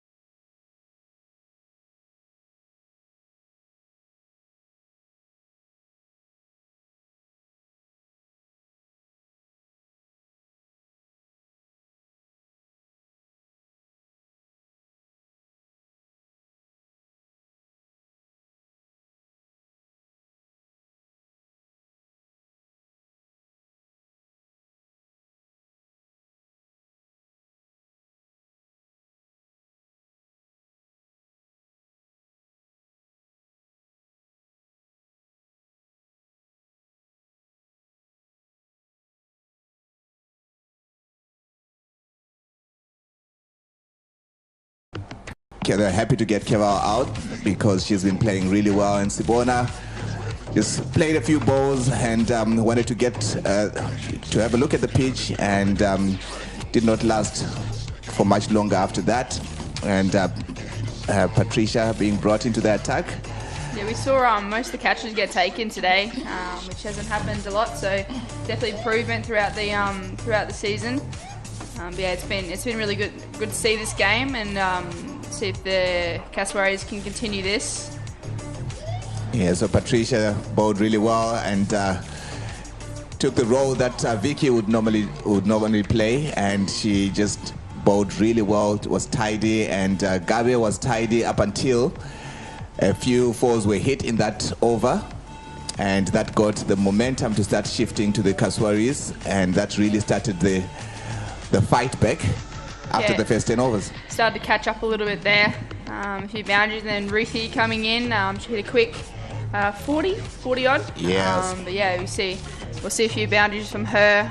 She had a few that got through fielders, got a bit of luck, and then that just started off her innings, and she continued on. You see a few here, yeah, that's one of those ones that just bounced through a little bit. But yeah, she's hit them hard and just backed herself there. And another one that did the same, just bounced over, and a little bit of a misjudgment, and another lovely drive over the bowler, and never any fielders there, and she was hitting the ball so powerfully, and that one was slashed over point. Yeah, she like I said, she got away with a few, but yeah, at the end she just sat back and one stayed a little bit low, and yeah, just bowled her there. Some great bowling, and another catch there taken. Yeah, it was really good to see, and the wickets just start to fall there at the end. But yeah, they started and finished off well, the Marooners. Yeah, and they couldn't really get going there, and just a lovely run out there, and that was right towards the end. So after that partnership between Gaudi and Ruth, there was really nothing that went on after that, and that was the end of the innings, and we'll take a break.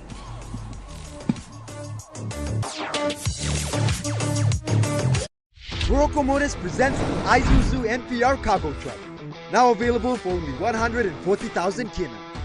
Built for tough terrains and heavy loads, the Isuzu NPR comes with a 4x2 2022 manual transmission, single cab, right-handed steering, and a maximum performance output of 89 kilowatts. Isuzu NPR cargo truck, PNG's #1 truck.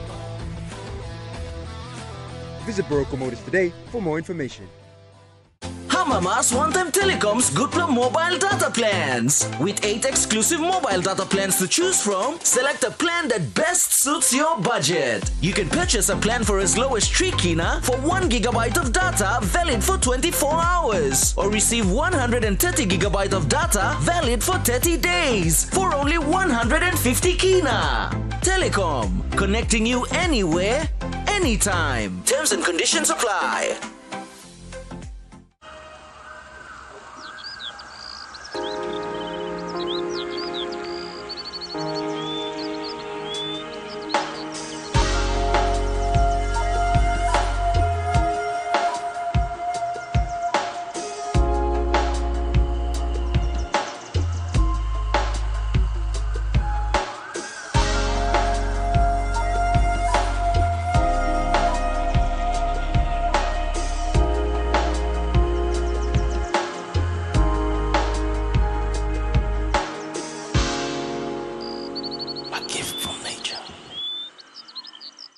It's almost time to crunch your months on Kai Time. If you're a warrior in your kitchen and want to be featured in the show, send us your video.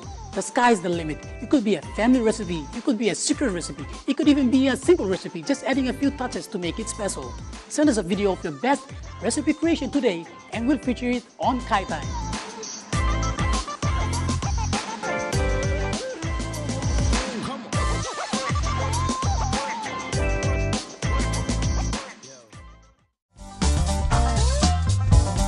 The finest fibre in the world.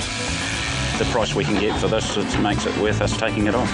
Man and machine working the high country. We don't just live on it, we live with the land. So it's like a little gold mine for the microorganisms in the soil. Hyundai Country Calendar, 7:30 p.m. Monday, right here on the #1 to watch, EMTV. Morocco Motors presents the Isuzu NPR cargo truck, now available for only 140,000 kina. Built for tough terrains and heavy loads, the Isuzu NPR comes with a 4x2 2022 manual transmission, single cab, right-handed steering, and a maximum performance output of 89 kilowatts. Isuzu NPR cargo truck, PNG's #1 truck. Visit Boroko Motors today for more information. As we come back from the innings break, and we can see the Cassowaries getting ready to bowl their first ball. They've got a small total here to defend. You can see Brenda there on the screen. She'll face first ball here. Yeah, she hasn't been opening the batting. She's been coming in at 3 and 4. I think she came in at 4. Yeah. In the last game in the afternoon yesterday, and she's decided to open the innings with Margaret Worry. And what do you think the conversation would have been for her to open the batting? Well, they haven't got a massive total here to chase, so they probably want somebody just to work around the crease a little bit, and she does that exceptionally. She moves around a lot, hitting behind herself, and yeah, she's probably somebody who can get those 5 runs easily that they need per over, and yeah, with ease. Just wonder if there maybe was an injury to Vare. She's opened up and she's had a pretty good tournament, so yeah, wonder if that's a possibility. But I don't mind seeing Brenda up the top. As you see, a bit of aggression, good running. I think she's pretty clear on her game, so yeah, it's just applying that now to the new ball.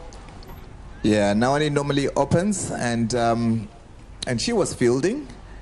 So wonder if there's anything that we need to know about her, or it's just a decision, a tactical decision for her to come a little bit down the order, or just left-hand, right-hand combination to get the bowlers in trouble with the lines and length of changing from right to left. Well bowled from Ravini. I think it also could be that Brendan knows how vital this game is and how key it is for them to get this win, to be able to be playing off in the grand final.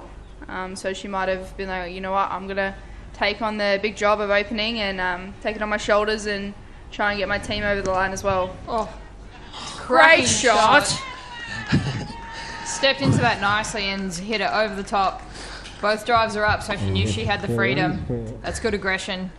They don't want to get behind in this game early. Yeah, that's a lovely shot there. Just hit over the infield. Yeah, it looks like that they've just given her free rein to go out there and just play aggressively from the get-go. It's great to see. So that might be why they have Brenda out there too, just to be that person that works around and gets Wari on strike to try and hit some big balls like that one just then. Well, this might be the answer that we've been searching for. I think Brenda will just play her natural role, just tick it along, play a clever cricket as she normally does, and then give the license to anyone else who will be batting with her. And as we see the shot that Margaret played a little earlier, lovely strike over mid-on for 4, and she goes again. Oh, a push for the single, make it easy. Good running, good running. I think this is the first time, as we wrap up the first over, Ravini's first over from the Barini end, I think, but none for 5 after the first.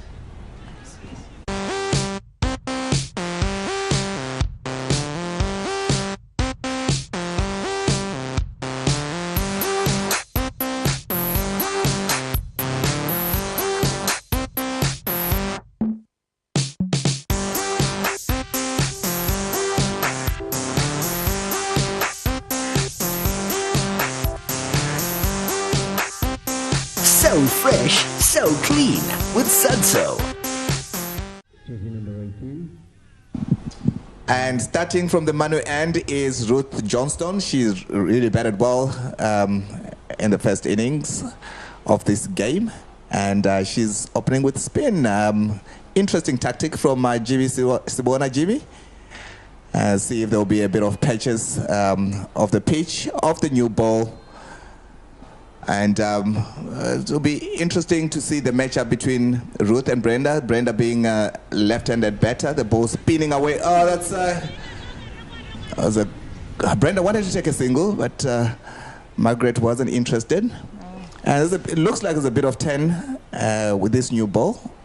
And I was saying, Brenda being lefty, I'm sure Ruth will bowl around the wicket, get the ball to pitch in line and leave her. I'd love to see her slip into if she does bowl to Brenda, Mm. which she might this ball. Let's hit out to deep mid-wicket just for the one. So this is the matchup we're talking about. Do you reckon they're going to put a slip in? I would love for them to see a slip in. Just put the pressure on the captain. Say, look, we are after you. We are not going to let you just play, but we are actually trying to get you out this, these first 6 overs. So just sometimes it could work psychologically to get Brenda away from scoring to think defense. And when she sees catching fielders that are close to the bat, and she might think, oh, you know what? Maybe the wicket is doing something that I don't really know now. And Ruth just bowled one down the leg side.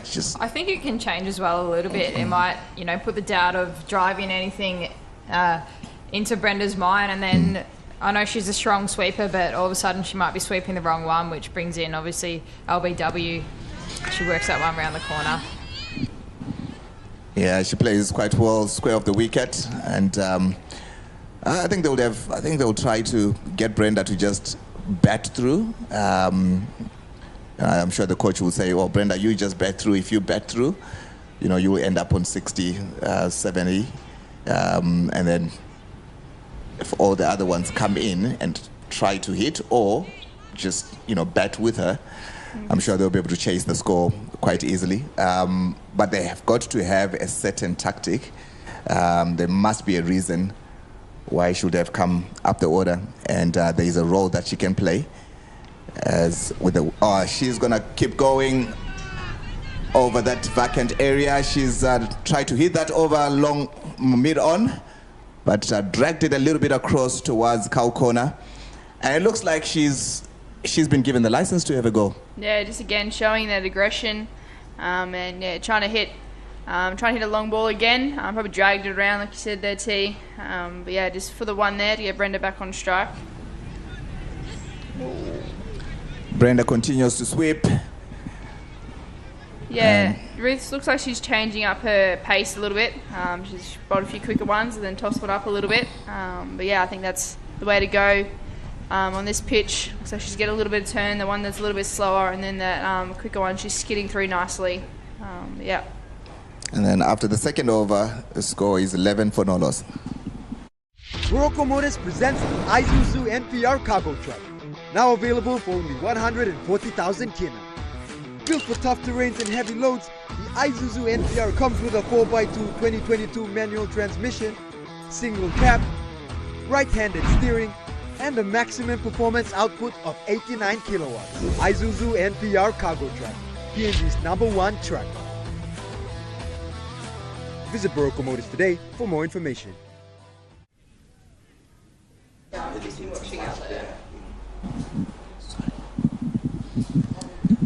So Mahuta has been given the third over.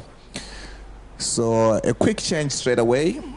So we saw Ravini starting the first over, and she hasn't been given the second over. And Mahuta, who's a medium pace bowler, has been given the third over. She gets the ball to move generally away from the lefty. That's a cracking straight drive. What a start from Brenda. Been pushed up the order and has made the most of it. That's a great shot straight down the ground. That's a beautiful cricket shot. She plays really well, good technique. And there it was 4 runs as soon as it bit the infield.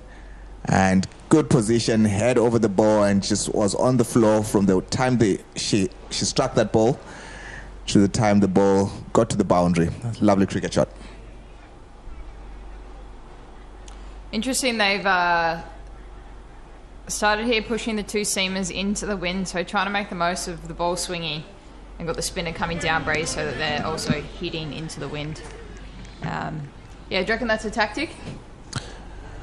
Well, I would not know at the moment. I'm not so sure why the change up, why Ravini did not bowl the second one. I would have given Ravini another go. Oh, opportunity. I do like I do like that they've started at this end though. That means that they're in the last over, the batters are hitting into the wind. I think we haven't seen a lot of that, but yeah, I reckon that might have been a bit of a tactical move for them, having the pacey bowling into the wind. Oh, well worked. Just backward of the wicket, had the width. Just had to get something on it for Brenda there. Yeah, I just played it for another one. Yeah, played it really nice and late. Did not open the blade too much, just enough to get it away from the keeper and getting a comfortable single. I think the way they should be thinking, is we need to get early wickets. If we can get Brenda out quite early, it puts the pressure back into their changing room. And if they think that way, then there will be more attacking. And playing 20 overs and trying to make sure that they restrict them without getting their score might be a little bit difficult because they're only chasing a low score. But if it was a higher total, then yes, they could do that. But I would want them to think wickets. Get a few wickets, put the pressure into their changing room straight away, and get the changing room panicking so that the batters that are going to be walking in next are already under pressure without having faced a single ball. I think that's the beauty of getting early wickets. So if they think that way, I'm sure they'll be able to apply the pressure onto the Mariners. Yeah, I heard a stat somewhere once. Don't know the exact amount, but it was basically T20 and 50 over cricket. If you lose 3 wickets inside the power play, your percentage chance of winning the game goes up somewhere above 90. Oh, sorry. Yeah. And that'll wrap up the third over, number 18. Hi, I'm Belinda Koyati. Join me weekly 7 p.m. on Tuesday nights on House and Home as we talk pet care, home improvement ideas, DIY projects, pick-a-book discussions, and Heartwalk Man. That's House and Home 7 p.m. Tuesday nights, only on your number one to watch, EMTV.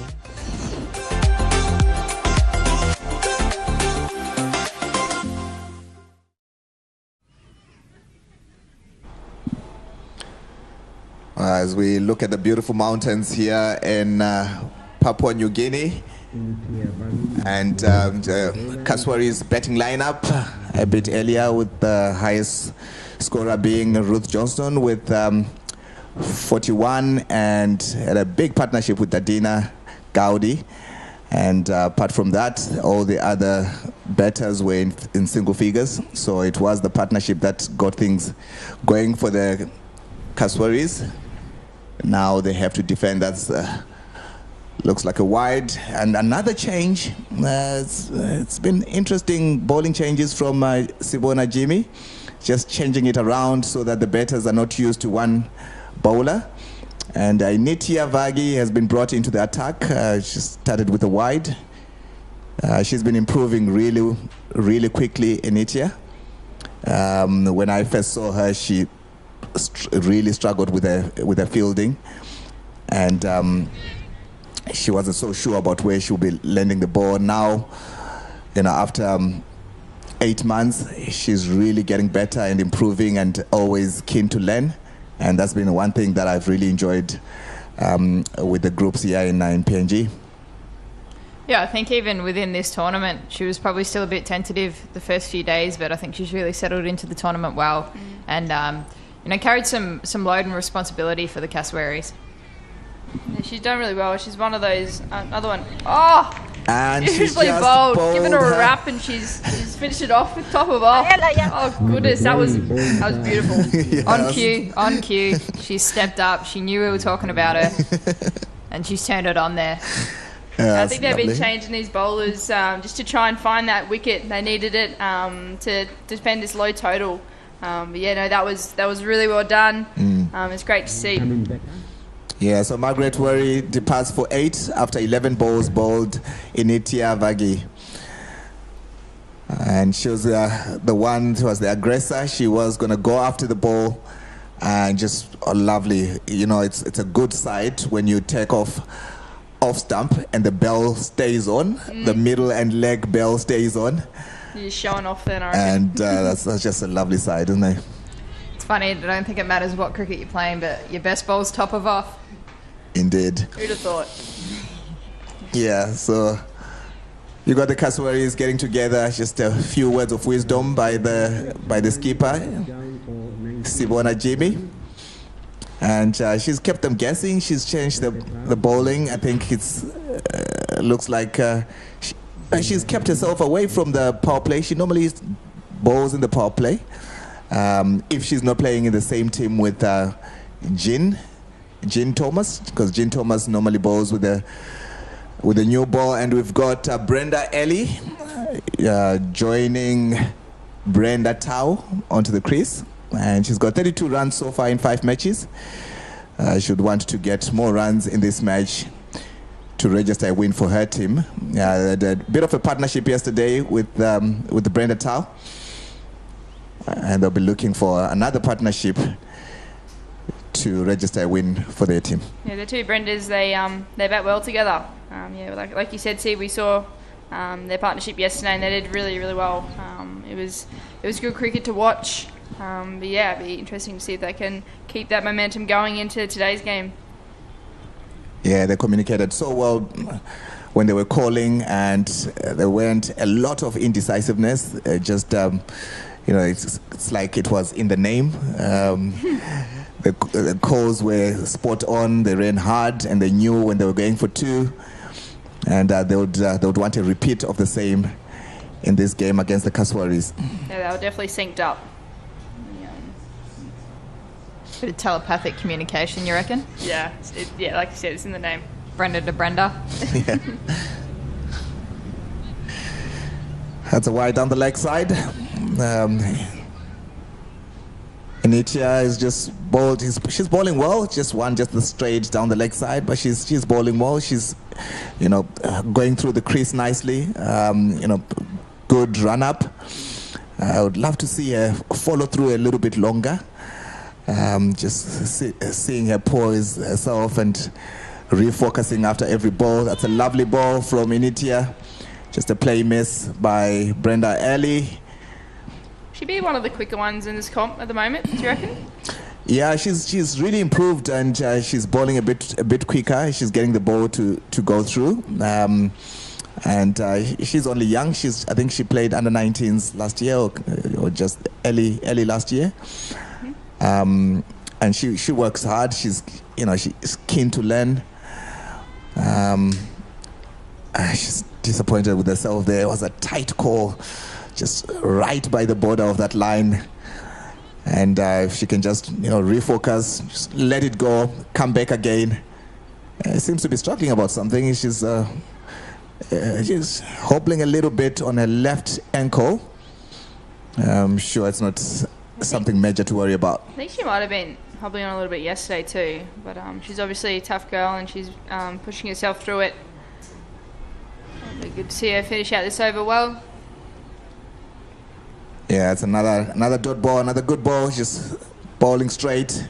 It's good length. I've been impressed with the length. The first few games, there were a few more short balls, and then around about yesterday, there were a few full tosses, but today the length has been better. I think the girls have found the balance now where it's not too full and neither is it short, and she completes the over, and after 4 overs the score is 21 for 1. Top up now with Telecom's Good Plus More bundles. Subscribe to any of Telecom's More bundle plans, ranging from 3 kina to 75 kina to enjoy unlimited on-net calls, more SMS, more data with increased off-net minutes. Choose from 8 exclusive plans, packed with more value to experience seamless communication with your family and friends. Telecom, connecting you anywhere, anytime. Terms and conditions apply.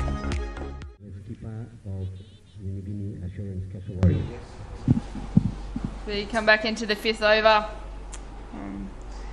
We saw some great fielding off the bowling just before. So a bit of spin being introduced into the attack. We've got the captain, Sibona Jimmy, bringing herself into the attack in the power play. Only 2 more overs in this power play, and the run rate is going. The Mariners are happy with the run rate so far, just steady, 5.25. Just a watchful punch on the leg side, and Brenda will be a little bit careful when she's playing against when she's betting against Jimmy. Yeah, both experienced players. She tentatively chips that one back. Yeah, it's probably a good battle. Really, I think they've both got a fair bit of international cricket under their belt. So we'll be looking to really work each other around, but not give each other anything as well. Yeah, she's bowling a really tight line on leg stump, and Brenda's really careful. She hasn't brought out the sweep as yet. And it's a good length that she's bowling, and she's cramping her for room, and she's not giving her any room to hit the ball to the offside. And Brenda just opting to defend it. She hasn't used the crease. She hasn't come down the track. And I think she'll just play her off. You just play her out. Yeah, bowling a bit flatter too, so doesn't give her much opportunity to get down the wicket and hit straight. Yeah, and Brenda will know that if Jimmy gets a wicket, she normally gets what we used to call double wickets. She gets another wicket straight away. She doesn't give the next batter to come any time to settle in. She's quite consistent with her lines and length. And as you mentioned, she's quite experienced, and she knows exactly what she wants to do. And straight away, she's changed the field. Full touch. It's a good touch by Ravini. They're going to come back for a second. That's good running. Yeah, just getting the 3 runs off that over. That'll finish out obviously this replay here. Just puts that one away. Always got a good hand on it, so it's just kept it to the 2. Yeah, it's good to see that girls getting on the ground and diving around, but we'll see that 5th over finish with 1 for 23. Morocco Motors presents the Isuzu NPR cargo truck. Now available for only 140,000 kina. Built for tough terrains and heavy loads, the Isuzu NPR comes with a 4x2 2022 manual transmission, single cab, right-handed steering, and a maximum performance output of 89 kilowatts. Isuzu NPR cargo truck, PNG's #1 truck. Visit Morocco Motors today for more information.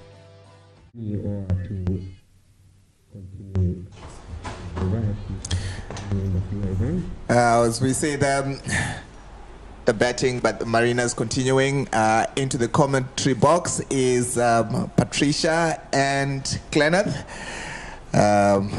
It's good to have you back. Hi, Titi. Yeah, it's great to be back. Back after a very long time. You disappeared after the first few games, and then you just vanished into thin air. And you were lovely shot. Sorry, Titi. Played for a 4 there. Lovely shot by Brenda. Yeah, it's a lovely cricket shot. Just hit towards deep mid wicket. It's still at the power play, so there are 2 fielders on the boundary, and that was well struck and was on leg stump, and she played it. She played it really well. Another person who's been hibernating, who've been trying to get into the com box is David Drew, the coach for the Lewas. And he's been managing to hibernate somewhere. And we might, I hope we'll be lucky today to manage to get him into the com box. But yeah, Kenneth, Patricia has been hibernating and running away from us. She's very busy, yeah. Busy girl. Yeah, it's been a hectic week, so I haven't been around here. But, well, good thing is I'm free today, so I'll be spending the entire day with you guys. Yeah, it's great. It's great for you to join us. Ravinho coming in from the Manu end. Just bowling a tight line on leg stump. And Keval Frank has gone after it, and she's got lovely energy. She's got great energy. She goes after everything, and she's busy when she's batting. She's busy when she's keeping. She threw the gloves down straight away, and she was on the chase. She slipped down, but still has a smile on her face. It's just lovely when you see, players that have got a great attitude to, being on the field. It's not a drag. It's not, oh, it's hot out here. I just love playing cricket. I think sometimes it runs, within the teams, that it rubs onto the team. Oh, it's beautiful cricket ball by Ravini, and Sibona has just been changing their bowling around. Yeah, I think Ravini has been doing great so far. Well, in the last weekend now, just look at. Yeah, Ravini has just started her second over, and she's gone for 12 so far. And looks like one that's going to be called a wide and just left alone by Brenda Ellie. And the heavens have heard us, and we've managed to get David Drew to be up in the commentary box. So David Drew, who's the coach for the Lewas, will be joining us. And we're going to be firing him a lot of questions. David Drew, it's good to have you in the com box. Welcome into the commentary box. Thanks, TT. Yeah, I was in here yesterday actually. Did a quick session, but yeah, looking forward to getting back and having a chat. Ravina has just bowled another nice straight one, just been defended by Brenda Ellie. And after 6 overs, after the end of the power play, the score is 30 for 1. Got some real dirty trouble? Then you'll need Big Bubbles. Only B29 contains water guards to let the quality active ingredients get to work on the toughest dirt in any kind of water. B29's Big Bubbles leaves your clothes fresh and clean. B29 gives you big bubbles and more clean for your cleanup. Clean up your wash day troubles with the toughest detergent powder in PNG.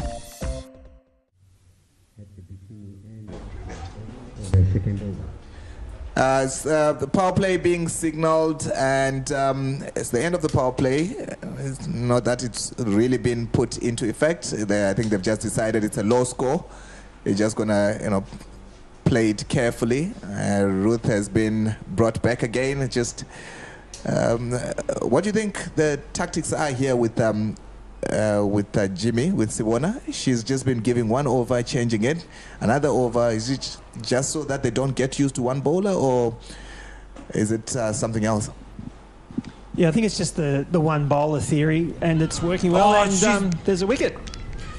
She's bowled her. It's worked brilliantly for the Cassowaries. So just Brenda just pushing it that one just outside off stump, and I think this might have spun a little bit. We'll wait for the replay, but really good bowling there. Brenda does have a tendency to push at the ball, just doesn't allow it to come to her. Let's watch the replay. Good flight. Oh, just a straight one. Oh, went through. What a beautiful ball. Yeah, that's a lovely ball. Brenda played for the 10, and it just kept its line. The length was good. It was a lovely ball. And Brenda needed a big one as a captain to get a team across. And she departed for 14 after 19 balls. And will need to have a good partnership. I wonder if Nawani is going to come in. If it's Nawani coming in now, or she's going to come in a bit later. It looks like Apera is the one walking to the crease. And she did field, so we haven't had any word downstairs if she's coming in down the order, or if she can't bat at all. And Ruth has just started really well in her second over. She's taken a wicket and going at an economy of 3.43. Interesting tactics that the Cassowaries have got, and they've managed to keep it tidy, even though they're just coming one over each. And Clenneth, I don't remember the team that you are rooting for, or you're just hanging on the fence at the moment? Oh, no, up until the final. Both of these teams are the ones that I was going for. But now that they're up against each other, I'll just go with whoever wins. Yeah. You seem to have that tendency where you support the team that wins the final. Are you dragging it that way again? No, I was really I've become a fan of Keval Frank. So wherever she's playing, I would be supporting that team. But I think the Mariners are going good as well. They've had some close. They've been able to do well with the ball in hand and restrict the teams they're going up against. So that's one of the things that's been enjoyable to watch. Not so much if you are one of the batters, but they've been going good. So they're also one to look out for. But yeah, it would be the Kaswaris if I was to choose. Patricia, are you hanging on the fence again this time around? Yeah, no, I'm just supporting cricket. You know, the good thing... That's exactly what we're talking about, Patricia. Yeah? The good thing about the women's competition is the games are swaying. You know, not only one team is winning, you know, one game after another. You have one team winning now and then, another team wins. So it's more competitive compared to the men's team where you had, like, you know, Kaswaris winning first, second game. And so it's interesting to see how all this will pan out. Yeah. Now the games have been evenly poised, and as we look at the table here, the Madmen at the top, and they've all got 4 points. It's just the net run rate that's the difference between the 4 teams, and it's coming into play so far in this over is Big 10, and as we complete the 7th over, the score is 32-2. Kids, join me, Dolores, every Monday to Friday from 3:30 to 5:30 p.m. on Kids Corner. We have a lot of fun games and exciting activities lined up just for you. Call it fun!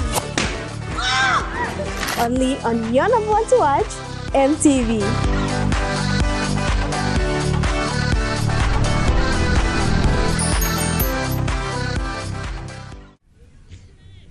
Jimmy. And we're back with Sibona Jimmy bringing herself into attack with the ball in hand, coming in from the Manu end. Skipper's bowled well. Yeah, they've got off to a reasonably good start here, the Mariners, and the Kaswaris have pulled them back. The wickets will do that, and actually it's a change. It's young Gabe who's going to come in, left armour from the Manu end, so that'll be good. She's bowled very well. I've been very impressed with the way that she's bowled as well. Clint, I know you mentioned Keval. I had a chat to her this morning. She's been brilliant over the last couple of weekends, especially with her running between wickets, and it's been a bit contagious. I said that to her, that the girls have been starting to take her lead, so that's been great. So we are very, very proud of what she's doing. Yeah, it's been good, entertaining cricket, watching her do her thing. I think when she's on, I think there's a little bit more pressure on the fielders to not be lax and lazy and go about their business in a relaxed manner. They have to be on point, or the throws have to be on point. I think... Yeah, she not just only lifts her own team, everybody else has to get up to her level, so yeah, she's leading from the front. Definitely. It's not the same start as Gabby had yesterday. She took a wicket with her first ball, and this time she's bowled a no ball. So this is a free hit here to Evie, and I wonder where she'll put that. Patricia, where do you think she's going to hit this one? I think maybe off. Oh. It's a wide. So another wide, so it's still a free hit. Yeah, we were mentioning how this secret batsman called Extras was doing an amazing job for the teams. Yeah, just Noani Vari hasn't batted as yet. She's suffering from a little bit of an illness, so hopefully she'll bat a little bit later on if required. But hopefully she's okay. Yeah, the tournament has taken some a few people into the sick bay. Obviously, a lovely shot played there. Just clipped off the toes, out through backward square for two. Oh, another short run. This is the fourth one today. I don't think I've seen this many in a game ever. So the girls are just obviously, they're running fast, but they're bat over the line. You can't put it on the line. It has to be actually over the line to constitute a run. So I think they're eager to run, and yes, it's something the coaches need to work on. That's Keval's fault. She set the standard. She set the standard so high. Everybody's trying to follow, and they're making mistakes. That's exactly right. So Patricia, you did say that you were not sitting on the fence, but cricket was the winner as far as you're concerned. Yeah. I made a statement yesterday that I'm also impartial because as the Leiwars coach, that was a good ball there by Gabbe, but. I also made the statement that I would, if I went for anyone, I would go for the Mudmen because I like the colour of their uniform. So I'll let you choose which uniform would you like to wear. Well, I'm gonna go with Cassowaries because green is my favourite colour. So. Okay, the Cassowaries it is. Righto, there you go. Fair enough. And Clennis already sort of made his feelings felt. Another good ball there by Gabbe, right up in the block hole, and well kept out by Ellie. Yeah, that's really good bowling there. Just nice and full, making the batter play. And if the batter misses, she'll hit the stumps. Getting a few tips there from Ravini. Yeah, if it wasn't for that no ball in the wide, this over would be looking good. So just a single and 2 dots. But we had a few no balls and a few wides yesterday. They added up to about 24 runs. Yeah, there were quite a few. I mean, a lot of the girls who probably didn't bowl as much on the first day got a bit of an opportunity, and probably a few nerves, but hopefully they get another opportunity at some stage and show us their wares. But the tournament's been brilliant. I've just been really impressed with everything. I've taken a few notes, done a little bit of great bowling. See? That's what we said. You know, you put it on the stumps. If they miss the ball, then you hit the stumps. So that's a really good comeback from Gabbe after her no ball first ball, then a wide, and then a wicket at the end. That was really good bowling. Really good bowling. As you can see here, just nice and full. I just got a bit of an inside edge onto leg stump. That's unfortunate, but unfortunately that happens. And the Mariners are now, is that 3 down? Yeah, that's 3 down. 3 down? 3 down. Yeah, it's going to make it a little bit tough, even though it's not a big score. Sometimes the smaller score, I mean, it's still over 100. The smaller scores can be quite tough to chase because you think, we'll get this easy. We don't have to worry about it too much. But sometimes they tend to be a little bit tougher. I think you're told to not do anything silly, just play a runner ball, and you end up getting a few wickets, and then panic mode sets in. So hopefully that doesn't happen. Correct. Patricia, what's your cricketing credentials? Have you played? Well, if you count school cricket, back then I was of course you do, yes. Part of the BSP school cricket program back then when I was in school, and that's just about it. Okay. Do you enjoy it? Yes, I did. Unfortunately, I never got to play, further along, but I'm here now. If I can play, that's the least I can do, sit here and talk about it. And support, that's fantastic. Yeah. That's what we want. We want as many people, supporting the game as we possibly can for the development. Very good. I think it's safe to say Sibona's, strategy with the bowlers are working, and they've taken 3 wickets already. Yeah.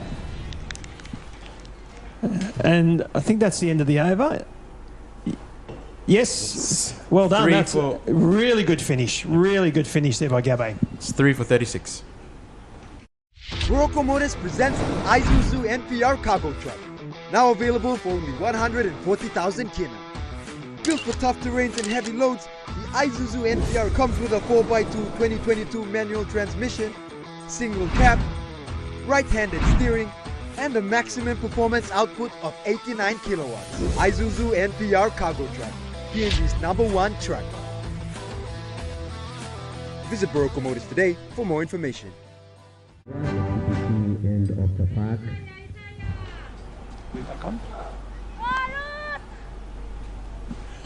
Okay, we're back here, and Ruth Johnson. Oh, great start by Ruth. Ruth's on fire. Another wicket there, just dragging the batter out, and this was young Ellie. We just made a slight error before, but Ellie's dismissed there, bowled by Ruth Johnson. I think this might have just beat her on the outside. Beautiful ball. Ruth's been mixing up her pace. She's bowling very, very well. As we see the replay, throws it up. Oh, inside edge. Oh, sorry, inside the bat again. Yeah, well, she's just getting some similar turn. to the first wicket. Oh, wow. Yeah.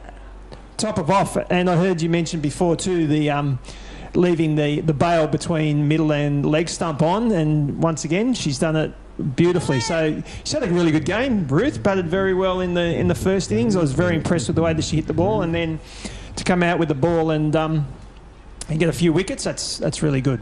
She's done very well. You said it. She's changing up the pace. I saw. As she threw out a slower delivery. It was really slow. The batter didn't know what to do with it. She just let it hit it. She didn't know what to do.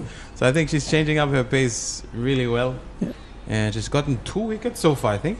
Yeah. So it's been 2 for her. Yeah. Yeah, and at this rate that she's going, I think she's headed towards getting player of the match at the end of this game. Yeah, it'd be hard to knock her off that position. She's all three of the Aussie girls have come over and done a really good job, not only on the field but off the field. I've been very impressed with their contributions. And another slower ball, just taking the pace off. And Ruth Johnston is on a hat trick. What a great delivery there by Ruth. Just taking the pace off. It didn't seem to bounce as much that time. The last one hit sort of top of off. That one probably hit halfway up the stump. So a really good delivery there by Ruth. Yeah, much slower delivery. We were speaking about. I think the batters just don't know what to do with her slower deliveries. No. Sometimes it is tough when they have to generate the pace. Yeah. Hit the middle of off. Great bowling by Ruth. At this stage, I think Noani might have to bat, unfortunately, even though she's a little bit injured. But this will be a tough ball. Number 16 coming out to bat is Tom. So facing a hat-trick ball. Yeah, even with her heavily bandaged finger, Ruth's doing well. Yes. Yeah, that's it's a serious bandage she's got on that finger, but hopefully it's all right after this. So 5 for 36 in the 9th over, and on a hat-trick ball. So good tactics here by Sabona. They've brought a short mid-wicket in. I would probably bring up 1 or 2 of the fielders on the outside the ring as well. She's got 2 in. No, she's got 2 out, so that's not too bad. But will we see another slower ball? Yeah, I reckon she probably will throw it up a little bit here. Let's see what she does. Oh, very, very well respected. Yes, bit of respect there from the bowler by the batter. Nicely bowled, well bowled, Ruth. Yeah, I spoke to her before at the end of the first innings. She did say the score was a little low, but she did believe that the bowlers had enough fire in their bellies to get the job done. And yeah, she's leading from the front in that respect. Another beautiful follow-up ball there by Ruth again. Just throwing it up and just letting the wicket do a fair bit of the work there for her. Coach, you mentioned Ruth got a hat-trick now. So for those who are watching that don't know what a hat-trick in cricket is, just give them a roundup. Yeah, so a hat-trick is 3 wickets in 3 consecutive balls. So it can't be a run out because that doesn't go towards the bowler. That's good feet there. Nice by Tom, but straight to mid-off and no run. This over from Ruth. End of the over, 2 wickets. So it's a double wicket made, and really well done there by Ruth Johnson at the end of the 9th over. The finest fibre in the world. The price we can get for this, it makes it worth us taking it on.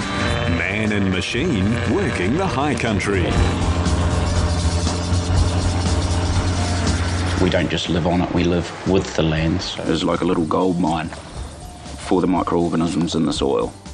Hyundai Country Calendar, 7:30 p.m. Monday, right here on the number one to watch, EMTV.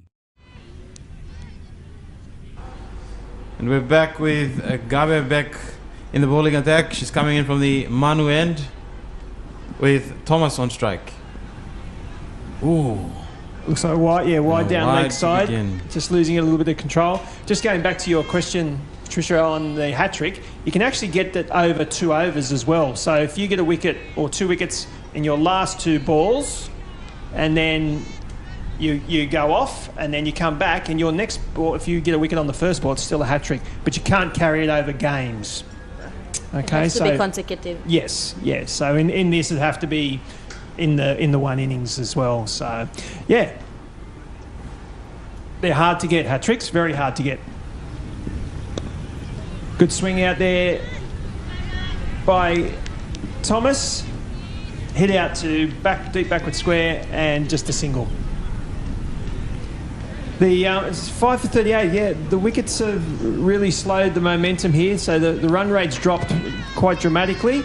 Now it was up towards 6. Now it's down to 4.15. So, at this current run rate, is still just short of the total. See what they can produce. Good shot there. And they've got 66 off of the 10.4 overs left. Thomas backed quite well yesterday in the games. He just nicked them and nudged them around, and hopefully with Tom, who's got a fair bit of experience, they can manage to get closer to the total. Coach, what do you think Mariners should do to change things around? Already lost 5 wickets. Yeah, I think that they just need to. I'm a very simple person, and if you watch the ball, you give yourself every opportunity to hit the ball. So just make sure that they watch the ball and then put pressure on the fielders when they run. So if there's a loose one, hit it hard. If there's you can't hit it hard, just try and knock it into a gap, or just slowly to a fielder and push hard. I mean, as we mentioned, and Kenneth's favourite player, Keval, Frank, has been doing it beautifully and just putting pressure on the fielders, and it's shown that it works. So. Just consolidate. They've still got 11 overs to go, so they've still got plenty of time. They don't have to do anything silly. Having said that, was a big swing. Yes, there you go. The curse of the commentator. So, Gabby Thomas try and hit that one over into the rugby field there, but unfortunately missing it and struck in front. Let's see. Oh yeah, that's out. Well and truly, that would have hit hit off stump about 3/4 of the way up. And it looks like the players might be having a drinks break now. So the Mariners are struggling here a little bit. Cassawari's on top, thanks to some really tight bowling. Good replay here. Yeah, beautiful bowling by Gabby. Gabby to Gabby, or Gabby to Gabby. That's pretty good bowling. Drinks break now. Be on board this revolution. Introducing our new range of devices and giveaway frenzy. Buy a device and get a free boombox and enjoy 7 days of free streaming to MGems. But that's not all. You will also receive 5 gigabytes every month for the next 6 months. That's a whopping 30 gigabytes of data. Don't miss this extraordinary opportunity. Head to your nearest telecom retail outlet to grab one today. Terms and conditions apply. Morocco Motors presents the Isuzu NPR cargo truck. Now available for only 140,000 kina. Built for tough terrains and heavy loads, the Isuzu NPR comes with a 4x2 2022 manual transmission, single cab, right-handed steering, and a maximum performance output of 89 kilowatts. Isuzu NPR cargo truck, PNG's #1 truck. Visit Morocco Motors today for more information. Because of you, we sourced all the high-quality coffee beans from around the globe and roast them to perfection, giving you this amazing coffee flavor and aroma with rich taste and value at an unbeatable price. Bon Aroma comes in 3 different sizes, 30, 50 and 75 grams, and it's available in most outlets nationwide. Bon Aroma Blend 84 Instant Coffee. Good for taste, not price.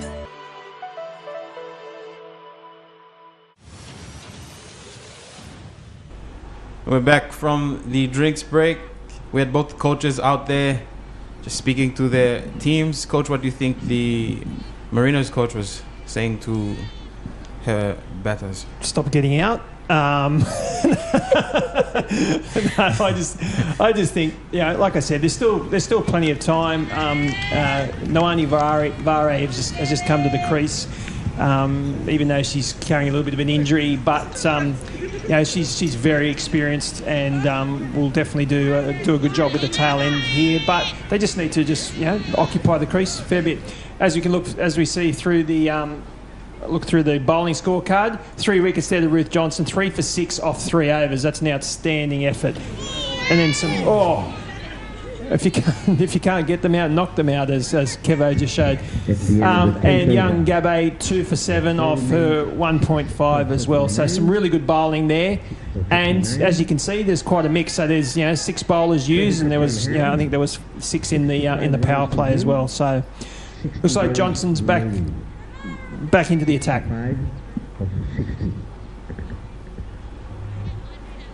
Keep going. Yeah. So I would have brought her back in too. Yeah. Can she bowl from both ends? That's what I'd be asking. So, but yeah, just I'd still be attacking if I was Sabona. She's still got 2 out for Tom. I probably would bring those girls in to make it hit over the top.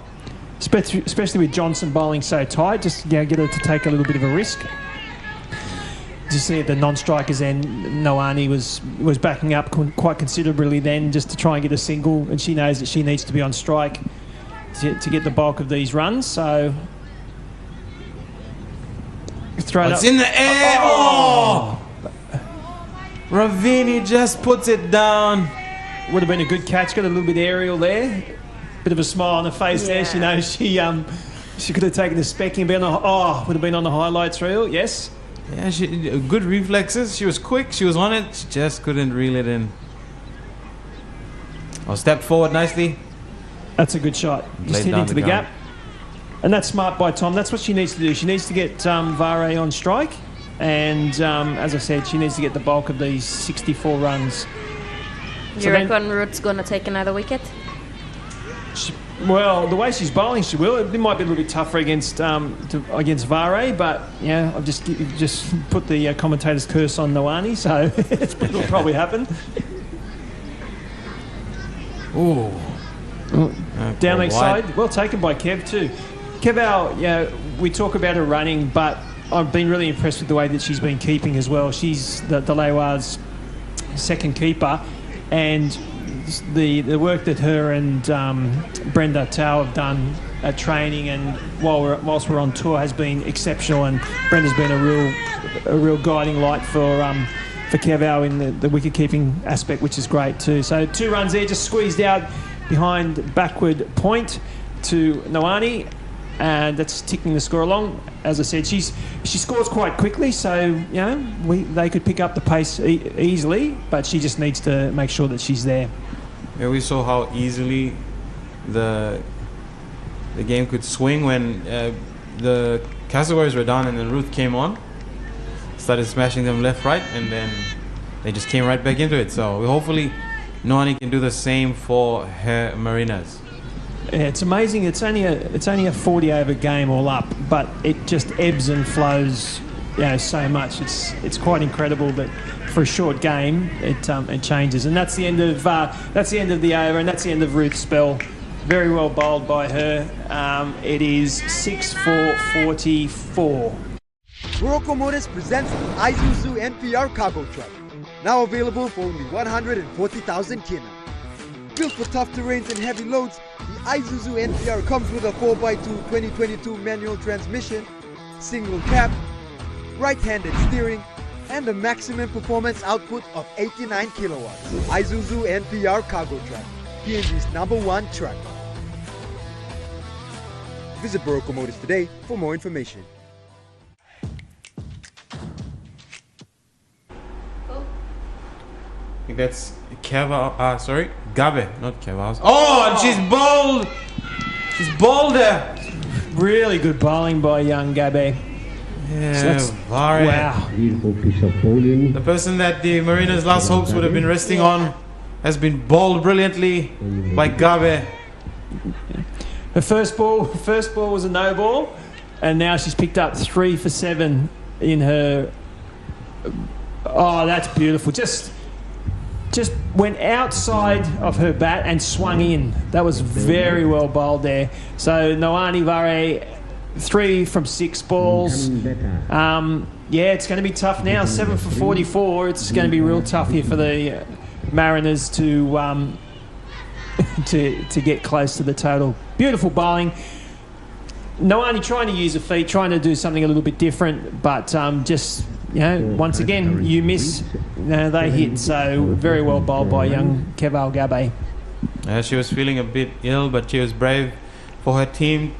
Just couldn't give the contribution she would have wanted to there, but it was a good ball. Yeah, definitely.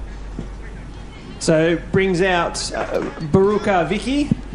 Baruka's been working on the batting as well. She's obviously a left-arm quick bowler, but while we were away in Zimbabwe, I said to the girls, if you want to have a hit before the game, please come out. And you know, she bats 11, but she still brought a bat out and she still had a hit. So it's really good to see that she's keen to improve her batting, and she's quite good, and she'll get better as she keeps on practicing.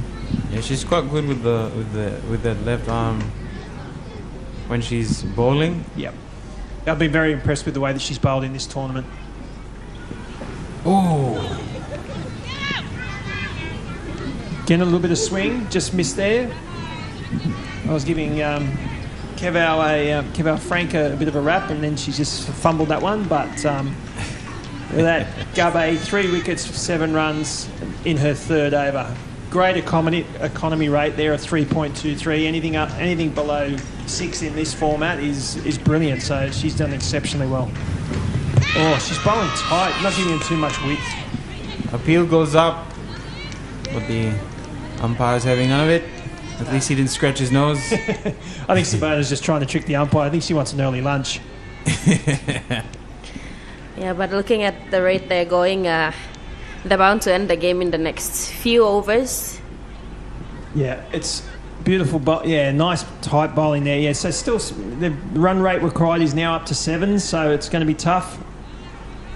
It looks like a wide ball, or no? Must have come off the pads because it headed down towards leg stump, or the leg side. Sorry. Yeah, Gabe and Ruth are on a mission. Yeah, and if you ask me, I think Kasuaris went in with a plan. I mean, they're the defending champions for the women's competition, so they've set a good total, and now they're defending it well. And that's good. They've obviously got a bit of a formula going, so that's good.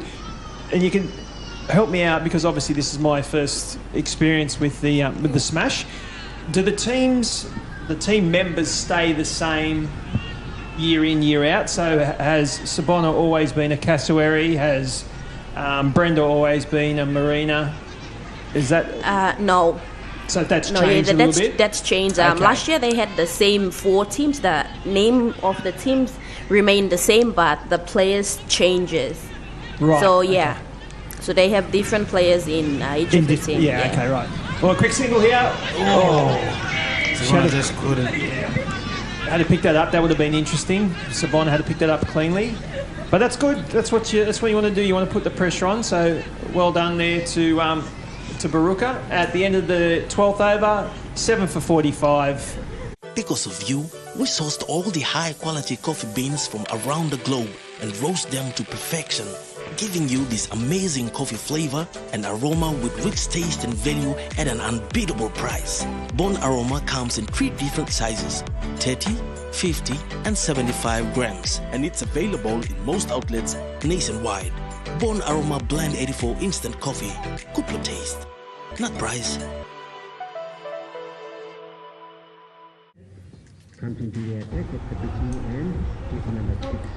We're back. It's the Marinas versus the New Guinea Assurance Cassowaries. Cassowaries constricting them nicely. As we see the points table, coach. Yeah, so everyone on 4 points, but the really interesting thing now is the net run rate.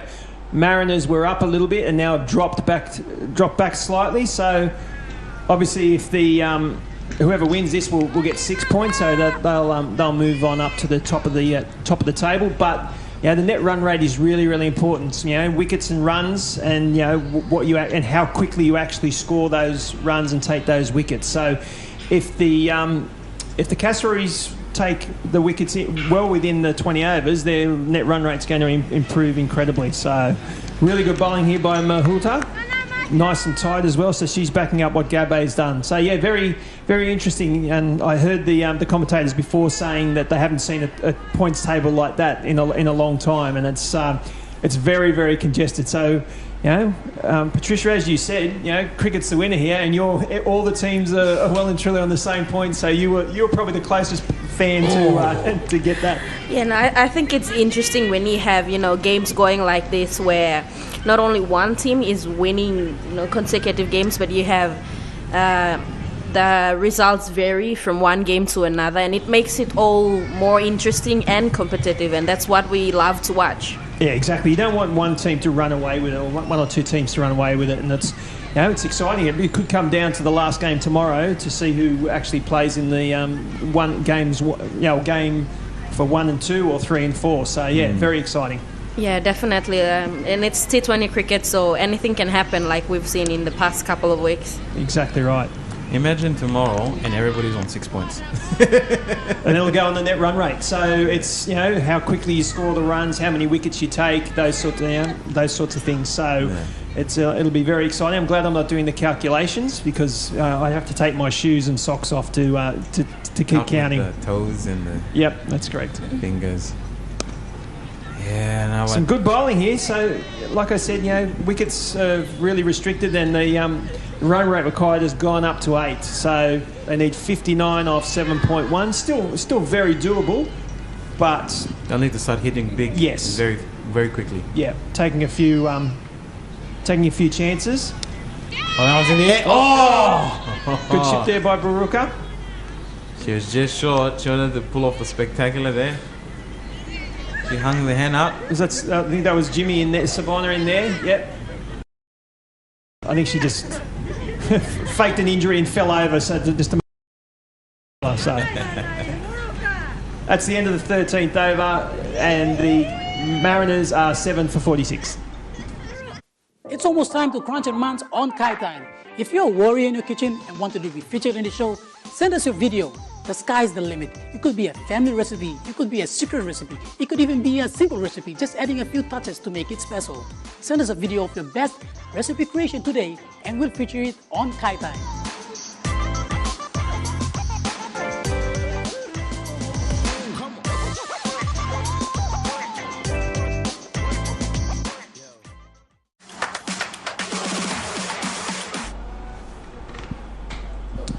We're back with Simon coming in from the Manu end. Bit of a slower pace. That's been put away down. Good shot there by Baruka. If they push hard, they might get 3. They're coming back. Yeah, excellent work. Nicely stopped down there on the boundary. A little bit of a flick back to the fielder, but nicely clipped off the toes. So if the fielder has one of their body parts on the boundary line and they touch the ball, it's a 4. It's a 4. Yeah, so you can't. It's quite an unusual situation. You can be actually over the line, throw the ball back in without touching the ground, and then you have to get back. Yeah, it's very convoluted. Big appeal, not out. I think we saw during the men's tournament one of the younger players for the Marinas. Did you see that catch? No, I didn't. No, he was right on the boundary line. He reaches up, catches it initially, but he couldn't finish the catch. So he throws it up, jumps over the boundary line, jumps back in, stands inside the boundary line, then finishes the catch. Yeah, it's a real skill. I was involved with the Hobart Hurricanes for a little while, and a guy by the name of Jordan Silk, who is one of the best fielders in Australia. They say, it's fluky. It's not like that. It's not. They actually practice it a lot. So that skill is something that a lot of players, and I know the Barramundis will be doing that before they head over to the World Cup. It's a good shot. They're running for 2. Running 2 there. Nice shot. Oh, I think she's out. No, it looked very close. Oh. Very, very close. A little too relaxed there. Very close. But so they practice all those skills, and so it's just not it's not something that just happens. They actually practice. So it was a good shot out there. It would have been a tight 2. Just checking, we can't quite see. Oh, very close. Very, very close. The umpire has probably made a good decision there. Well done, They don't get they don't get praised too often, so well done. Yeah, that was close. Very close. Young Simon bowling reasonably steady, reasonably straight and full. Use of the feet. Big swing there by Tom, down to long on, just for the single. Yeah, they need more than this. They do need some boundaries. You mentioned in the break, Clenneth, that they probably need to sort of hit out a little bit. They're trying. They just can't seem to hit the gaps. Sabona's got a really good field and some nice tight bowling. Yeah, I think everybody. Oh, uphill and it's given. She just went back to a full one there. Baruka. And hit her in front of the stumps. Let's just see the replay to see if we can praise the umpire again. It's really good bowling. They're bowled nice and tight. Oh!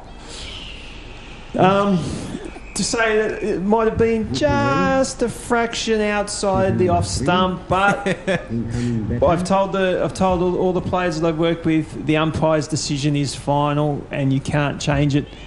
So a little bit unlucky there for Baruka, but the Mariners lose their 8th wicket.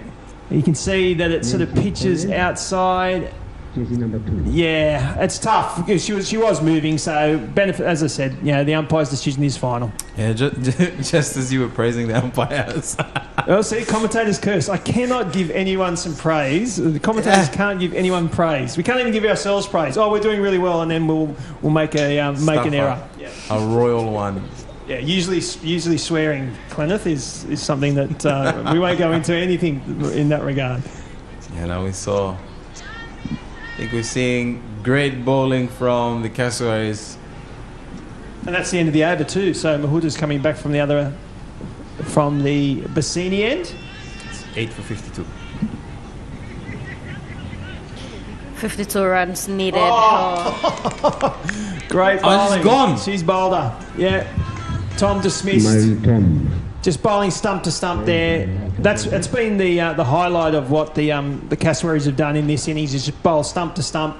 The batters miss the ball and the bowlers hit the stump. So really simple cricket, but they have to actually execute it, and they've executed it extremely well. So I think we can probably say that the Cassowaries have got this one in the bag. It's actually swung in and took leg stump. So yeah, Patricia, I know you're very happy with that. So and Clenneth with his multiple hats on is also happy, I think. My bet is the game's gonna end in days over, if not. Oh, really? Good prediction. Okay, righto. This ball over the last couple of weeks, we've said it and it happened. Kenneth will attest to that. So I hope I'm right this time. Neither confirm nor deny. No, that's just Gabutu. 52 runs in.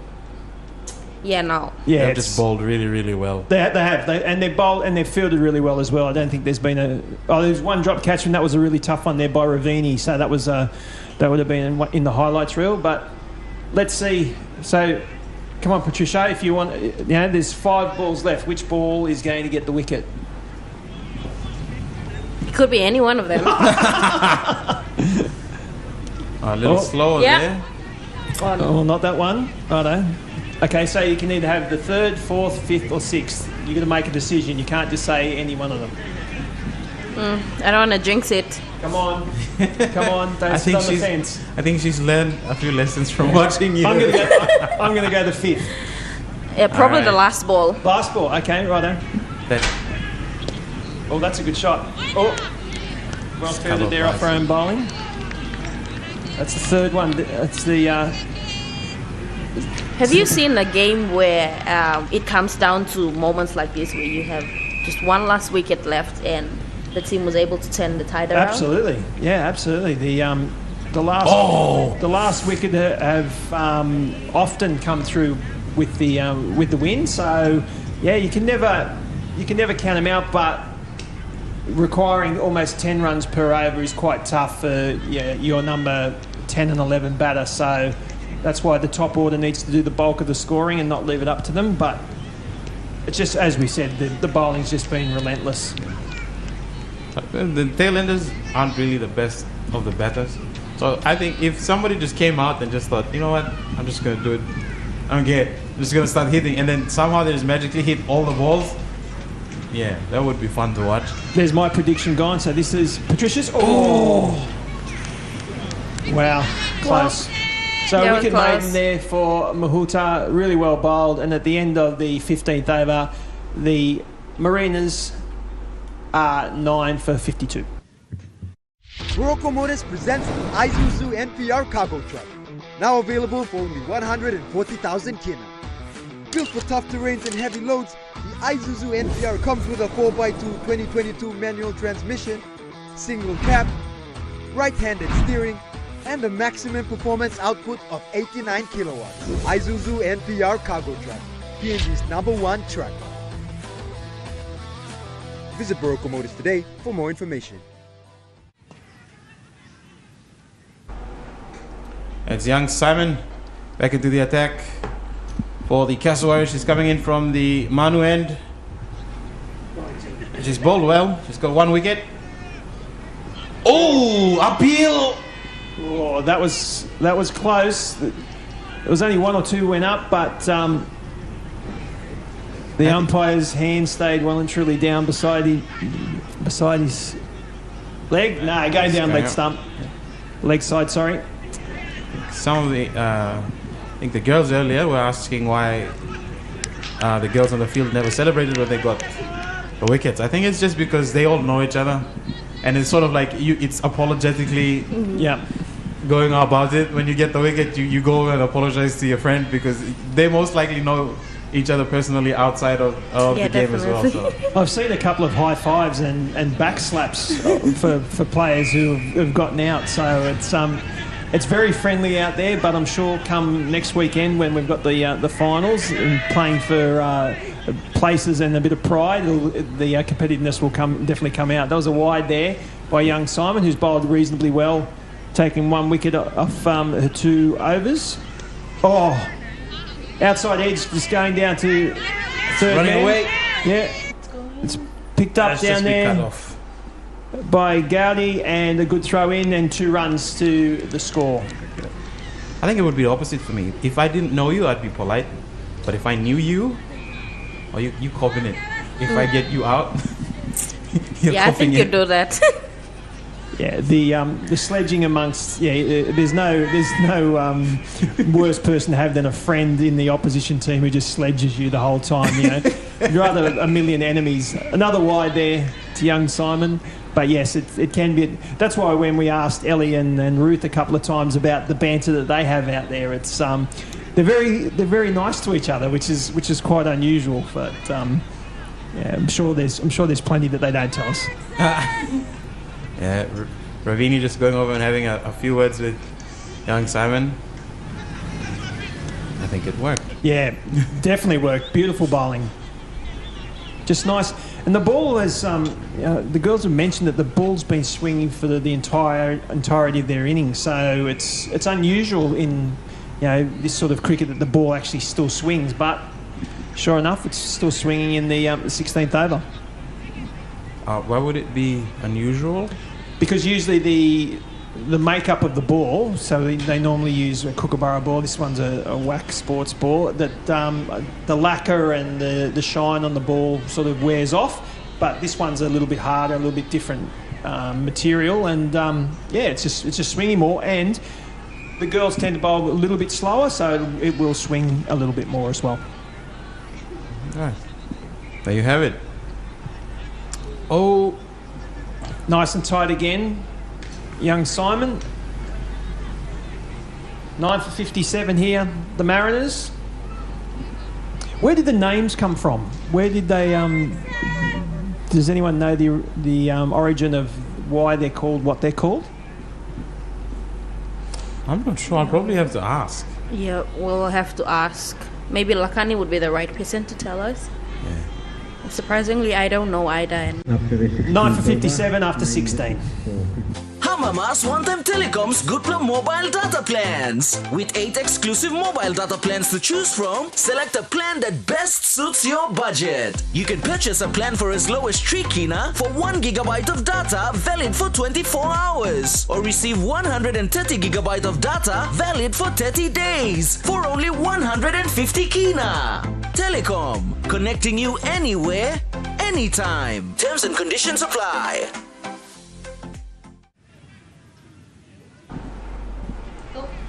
Mahuta, I think. I recognize her. Yes, she is, yep. Gabutu on strike. Yeah, nicely played, just nice and tight. Once again, just getting a little bit of movement by the looks of things into the batter, just making them play. Oh, it's in the air. Found space. I thought there was someone That's out a good there. shot, right in the gap there. Right, yeah, beautiful shot. Found the Bad boundary luck line. there by Anidia. Just missing the ball and rolling over the boundaries. 4 runs. That's a really good shot to Patricia. Very good shot.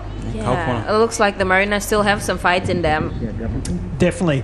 And that is the spot down there where the roller comes in and out of, so it's nice and firm. So when it hits the ground, it just kicks on and obviously knows this ground well. Oh, and she's bowled there it. It is. And that's it. That's the end of the game. Beautiful bowling there by Mahuta and a really comprehensive win by the Cassowaries.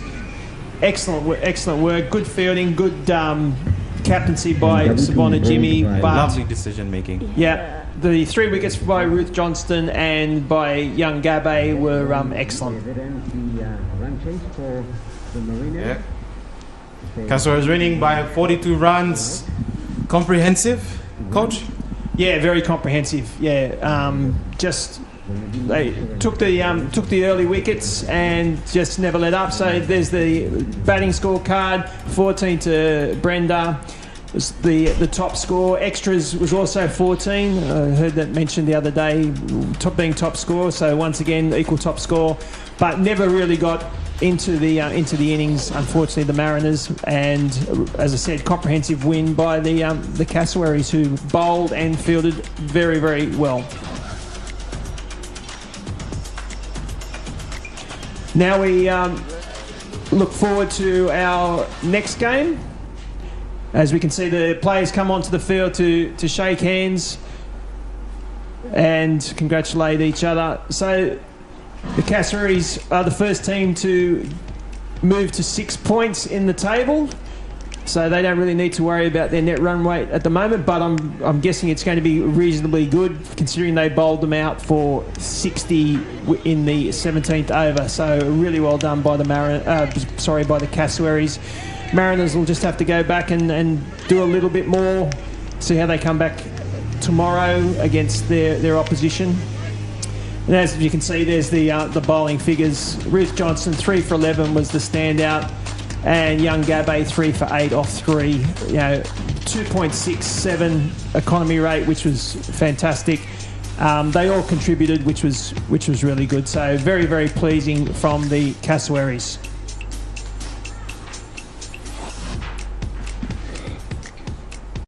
Morocco Motors presents the Isuzu NPR cargo truck. Now available for only 140,000 kina. Built for tough terrains and heavy loads, the Isuzu NPR comes with a 4x2 2022 manual transmission, single cab, right-handed steering, and a maximum performance output of 89 kilowatts. Isuzu NPR cargo truck, PNG's #1 truck. Visit Morocco Motors today for more information.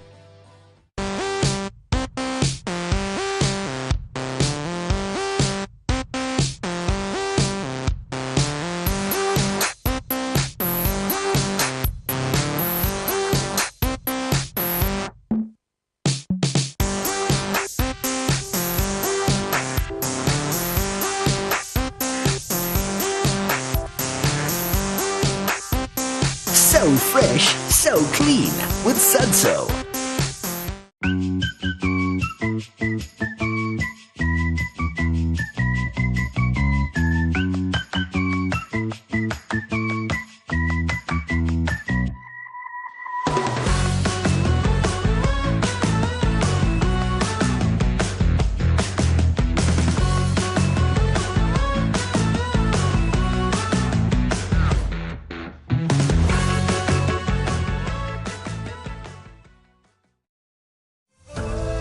In episode 13, a grand finale of the Eat Smart campaign, a homage to the perseverance of all the amazing farmers we met during our journey.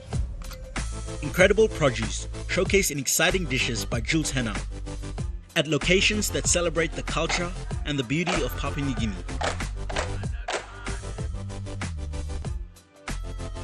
Eat Smart campaign, 8:30 p.m. Sunday, right here on the number one to watch, EMTV.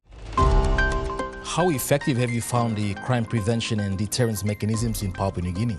Join us Monday night at 7 for a 1-hour special edition of In Focus as we discuss the topic of creating safer communities in PNG. Problems regarding law and order in PNG. When the situation already happened, they go in and try to bring in police defense and try to stop. In the past 25 years, it's definitely become more of a problem. That's on Monday night.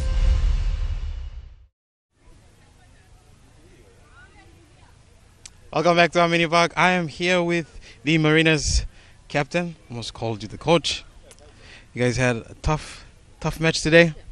Yeah, it was actually a tough. We started well in the first 10 overs, but unfortunately, there's something we need to work on. And even the coach and I have spoken to the girls. I mean, we do start well in the first 10 overs, but when it goes to the last 10 overs, the girls kind of drop the energy, including myself. So there's something we need to work on as a team. But it was a tough call for us. You guys had a bit of a collapse in the batting there. What happened? We had to quickly change the batting order since our usual opening batter Naoni had some issues with her stomach, so we needed to do a quick change. But it was something. Yeah, well, we just needed to do a quick change with the batting order. But she came in, but unfortunately, she couldn't finish it off. But yeah, it was indeed a team effort, and it was great teamwork with the Kassawaris. Yeah, so we'll come back stronger tomorrow. Yeah. What can we see from you guys tomorrow? Mostly team effort, honestly, and team energy, and especially with the fielding. Like I said earlier, we were really great with the first 10 overs, but we just we lose the energy when we go for the last 10 overs, and it's something we need to work on as a team, and with betting also to just be more positive when you go out to bet, and that's something the coach and I will talk to the girls about, and like I said, we'll come back stronger tomorrow. Thank you very much. Good luck with the rest of the tournament. Thank you. We have the captain, the New Guinea Assurance, Kassawaris. How are you feeling? Oh, good. Yeah, two of your bowlers there getting 3 wickets each. Was that the plan to go in and put the performance in like that? Yeah, I think they were all. They knew what they are doing. So yeah, when I gave them the opportunity to bowl, they take wickets. They have to take wickets and bowl the right ball. You made some really good decisions today. How are you feeling? Yeah, I'm feeling good, and thanks to the players, my girls, for backing each other's up. When bowler is bowling, they are all there to field the ball. Yeah. What can we expect from you guys in the coming matches? I think we'll be coming with hard. So we have 1 game left, and next week I think we need tomorrow's game as well to go up with the run rate. All right, thank you, Captain. Good luck with the rest of the tournament. Thank you very much. Now, throw to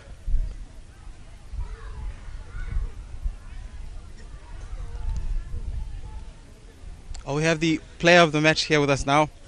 Hello. Ruth Johnston. Hello. How are you feeling? Very good. It's good to be back in the winner's circle, that's for sure. You've also You had a really good innings, not just with the bat but with the ball as well, 3 wickets. Yeah, I was pretty happy about it. Yeah, just came off pretty well and I was able to do my role. You also won the player of the match today. How good? You have a medal for you. Congratulations. Thank you very much.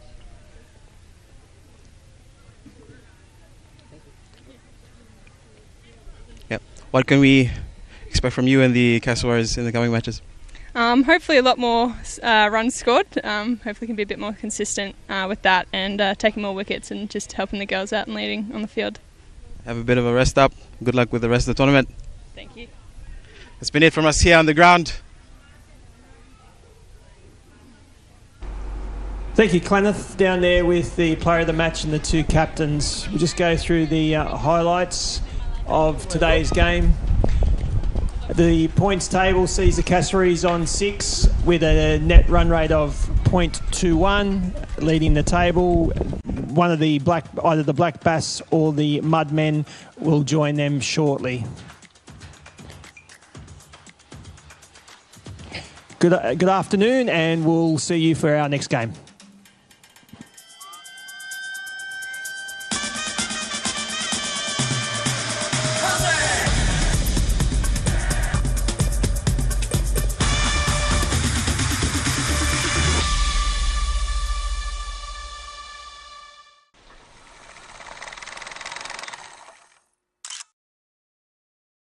This Isuzu T20 Smash cricket match was brought to you by Panamex Pacific PNG Limited. It's quality that counts. Telecom Limited and Boroko Motors.